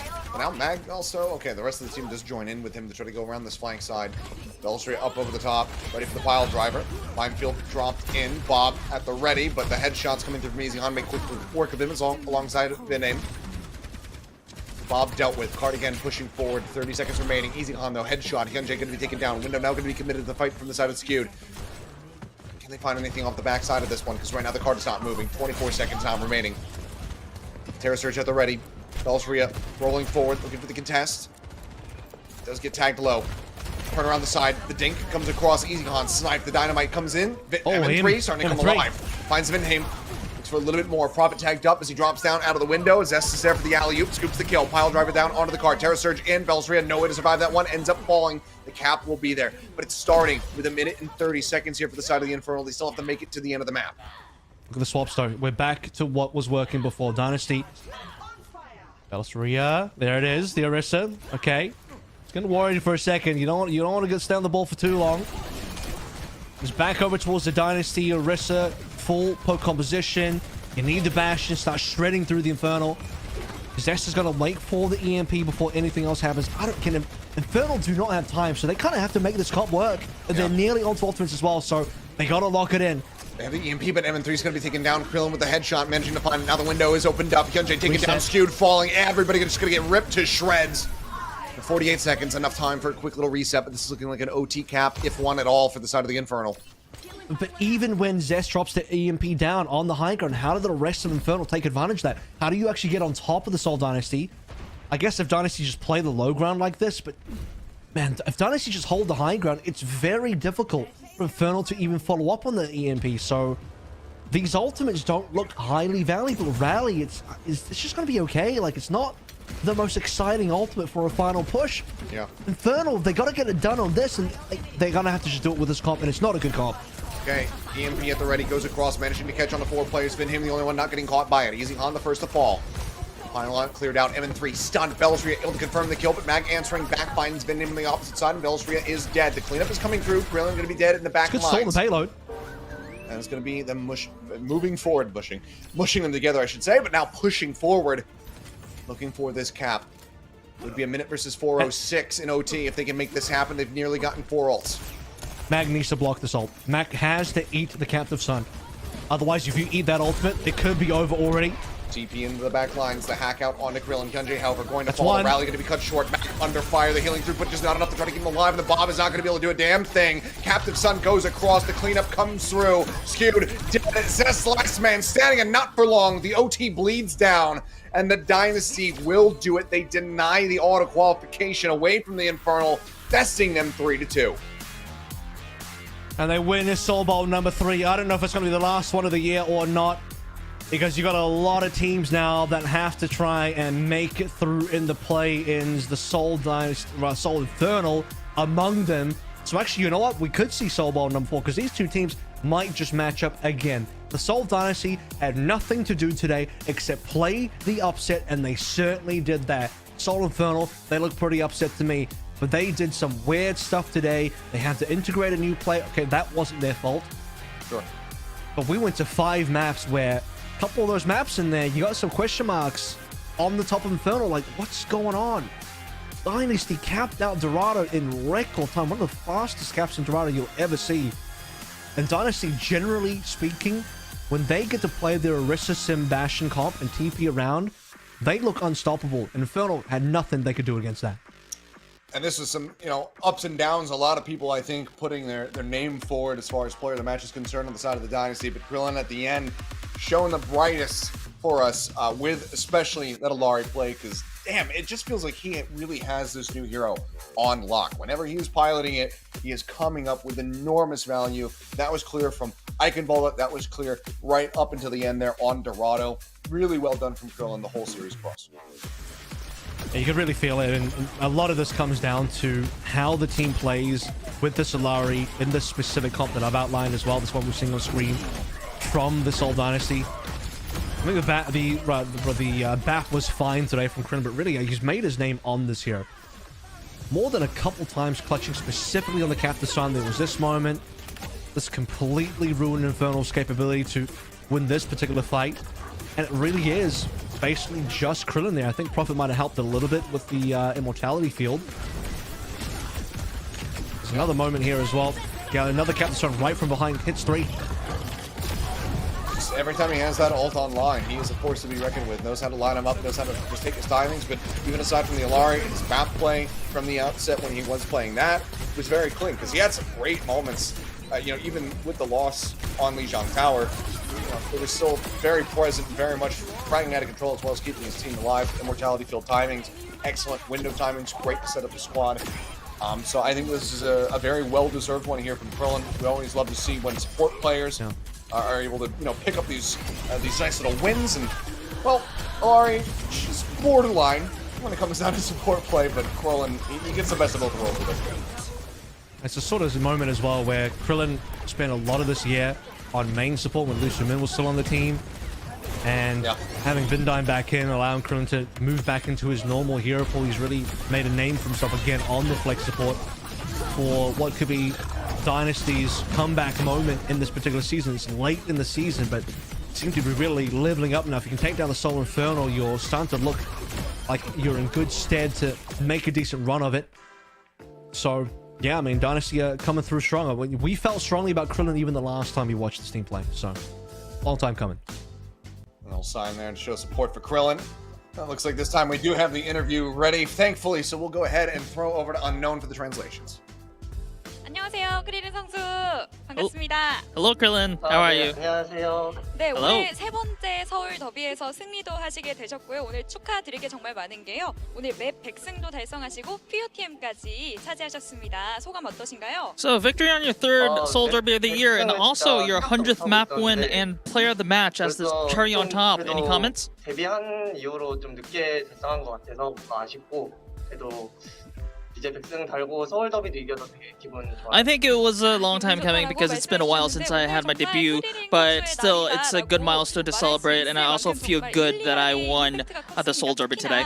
아이엠발대에서 이제 마지막 추가 시간 때 옆에 사이드로 돌아서 고지대를 먹고 태양 장렬로 혼자 킬을 많이 읽어내시는 그때 기억나시나요? So, do you remember on Eichenwald where you flanked and cast an impressive Captain Sun on multiple targets? 상대 군이 I do. 많아서 제공 Can you explain a little bit more about the situation? 그래서 본대한테 좀만 버텨달라 하고 제가 공 쓰면서 So it was a very tricky fight because on normal terms we would have lost that fight. So I told my team, hey, can you just hold them off for a little bit while I flank? And then I had the really good angle on them, so I took my chance. 마지막 맵이었던 도라도에서도 굉장히 임팩트가 큰 모습 많이 보여주셨는데 저희가 지금 현장에 뷰잉 파티가 이루어지고 있는데 함께 하이라이트를 보면서 다들 감탄을 하는 그런 모습까지 나왔습니다. 오늘 일리알이 인생 플레이라고 해봐도 So your Illari play was also very impressive in Dorado, and a lot of fans that were at the watch party was really impressed as well. How would you rate your Illari play today? Well, I mean, I'm really happy with my performance in the Illari today, but I'm still hungry. 그리고 오늘 살짝 궁금한 게 도라도를 서울 다이너스티가 셀렉을 했잖아요. 네. 그 이유가 궁금합니다. So one last question probably is that you picked Dorado. Dorado was your map pick. Was there a reason for that? 그래서 다들 그냥 끝나고 다 도라도가 자신 있다 정도까지 얘기라. So I mean, map 5 is all the way down to the wire. At that point, like tactics and all that go out the window. We were like, the coaches were like, hey, what's the most confident map for you guys? And then that was Dorado. 아이러니하게도 오늘 서울 다이너스티가 서울 임페르나를 꺾어냈기 때문에 오토블래스트의 플레이오프 가능성이 살짝 열렸거든요. 그래서 내일 서울 다이너스티가 오투 블래스트를 꺾어야만 그 플레이오프에 대한 희망을 꺾어버릴 수가 있습니다. 내일 매치에 대한 각오 마지막으로 So, 부탁드릴게요. ironically, with your win today, you actually opened the chance for O2 Blast to actually move on to the playoffs. Tomorrow you go against O2 Blast. How do you think about that match? 기대해서 내일 경기 봐주셨으면. I mean, regardless of how playoffs is going to be, we want to win every match for the fans, and that's how it is going to be. And that's the end of the interview. Back to you, Seth. Thank you very much, Unknown, for the translation. As per usual, good to hear from Krillin. Good to hear that they're going to be feeling confident going into that matchup there versus O2 Blast. They've opened the door, but they certainly could close it for that Challenger squad as well. So we'll have to just wait and see what happens tomorrow. But man, what a action-packed day here. We saw Poker Face getting that map win away from the Dallas Fuel quite handily in the first series, but everything else very much falling to the wayside for them. Fuel overall looking very strong, something that they need to do as they get ready to play against the Spark once again tomorrow. And then we get into the Soul Bowl. We go all the way to 5. Didn't quite get extra innings, but the Dynasty can hold their heads high. They got the win. Still unfortunate, though, for the side of the Infernal. Feeling like maybe this wouldn't have been the case if they did have their original 5-man roster, but they have to work with the circumstances they find themselves in. We'll have to wait and see how they look moving forward into the play-ins. And Dynasty's still got work to do tomorrow as well. We'll talk about this Group A bracket first, as Fuel themselves now have a direct pathway in. They gotta beat the Spark. If they beat the Spark, they're in. No ifs, no buts, and O2 Blast unfortunately lose out. O2 need the Spark to beat the Dallas Fuel. And O2 Blast themselves, if I have this correctly, also then need to win their own game versus the Seoul Dynasty. So a lot needs to happen for O2 Blast to make it in. Dynasty, they could beat O2 Blast, send them away. Dynasty would then ironically win the bracket, but still have to go through play-ins. At least you'd feel good about Dynasty chances in the play-ins. But yeah, I mean, Dynasty really showed up today. Props to them. So let's see how far they can really go, because Dynasty, they've struggled versus O2. O2 Blast have beaten them twice in a row now, and they go up against a couple of the members that Dynasty dropped early in the season. Dynasty, they've been vibing, they've been looking strong as of late, so we'll see if that's going to carry forward into that series and if they can get the better of O2 Blast, where Pokerface kind of failed to do the same versus the Fuel. But I mean, it's a stacked match day. Fuel versus Spark, another rematch, one that Spark won very handedly the last time they squared off against the Fuel. We'll see if that is going to be a different story this time around. But I mean, hey, if you're an Infernal fan, it sucks, but their loss means that we get very meaningful matches tomorrow. So I'll take that any day of the week. Yeah, I'm sad for Infernal, but I'm happy for tomorrow's games, because if Infernal did win, congrats to them, that would have been good. But tomorrow would have just been a total for fun day. We've had just been, both matches, 2 grand finals, completely for fun, no stakes. Now tomorrow's games actually have insane stakes, both sides. Maybe less so. If Dallas just straight up win, then the second game will be for fun. But there's a chance that both games have insane stakes. At least one will.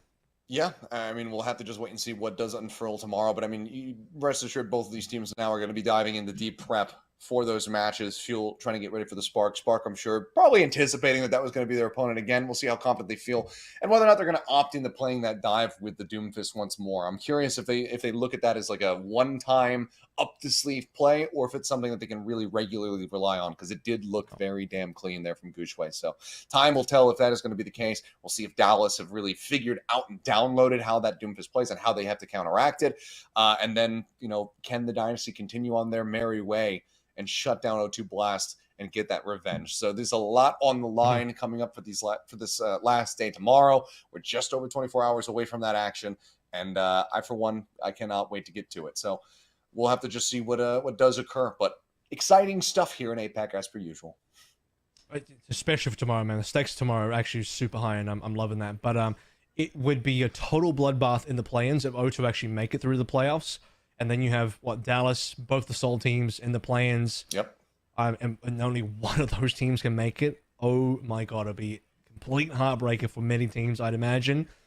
And a hyper-competitive play-ins. I don't know. There's part of me that would like to see both the Infernal and Dallas somehow make it to the playoffs. But at the same time, but what if O2 could do it? That would be insane for a storyline. So many different things can happen in the space of just one more day and 2 games that have a lot riding on them for Dallas, for O2, and for next week as well, many other teams that will play in the play-ins. Yeah, I mean, just getting themselves over to Toronto, already a huge accomplishment, but being in front of a significantly larger crowd, because a lot of these teams haven't gotten that much LAN experience this year. We've had the couple times where they're up on stage against each other, but widely it's been few and far in between. So I think that they're all going to be chomping at the bit to try to get back on that stage, get under those lights in front of the screaming fans. Everyone's going to be fighting tooth and nail, leaving nothing left on the table. I will say one other thing. Infernal still have a pathway to qualification through this bracket. They're not actually knocked out, but they do require some interesting things to happen tomorrow. I can outline them. I'll probably say it again for tomorrow, but if O2 don't beat Dynasty and Dallas, if O2 don't beat Dynasty, then Infernal, I believe, just qualify. Dallas winning Group A. Let me get this right. O2 loses the Dynasty. Dallas does not win Group A. Infernal qualifies. O2 loses the Dynasty. Dallas does win Group A. Infernal qualify. Sounds like Infernal just qualify if O2 lose tomorrow. It might just I'm be the reading that case. correctly. That much more pressure on the contender squad to try to deliver here, and that much more on the dynasty, to do, I guess, the Infernal a favor and say, you know what, we'll beat you, but we'll also help you punch your ticket. That's such a weird roundabout thing. We knock you out, and now we knock you in. So, yeah, I mean, it's just, I don't know. You owe us a favor, but also we're sorry. It's an interesting situation to be in, but that's just the way that it all shakes out. Like I said, I'm just happy that the matches tomorrow do carry some very heavy stakes. So that is definitely the best thing to take away from the action that we witnessed here today. And I mean, I can only hope that we get more gameplay, kind of like we had there in that second series from both sets, because I don't want to be seeing the Spark taking down the Fuel again in a 3-0 fashion. I want to see that one go to 5. I want to see the second series go to 5. I want to see O2 and Dynasty pushing each other to the absolute limits. That's what we deserve. It'd be a great way to round out this knockout stage ahead of the play-ins. I think the fans would very much be excited for that one as well, albeit maybe some heart palpitations throughout there, depending on which fandom you'd be siding with. But we like close game. We like good, honest Overwatch that is tightly played between both squads that are representing on the stage. So we can only keep our fingers crossed that that is going to be the case. All right, well, that's it. You want to close it out, Avril? I have to do some research because I'm now confused about tomorrow's stakes, but I'm sure we'll figure it out by tomorrow. We'll have the answers by tomorrow, fellas. Yeah, that we will. Anyway, that's going to do it from us. Thank you guys so much for tuning in. We'll be back here, same place, same time tomorrow to see who is going to be getting that final playoff spot, so you don't want to miss it.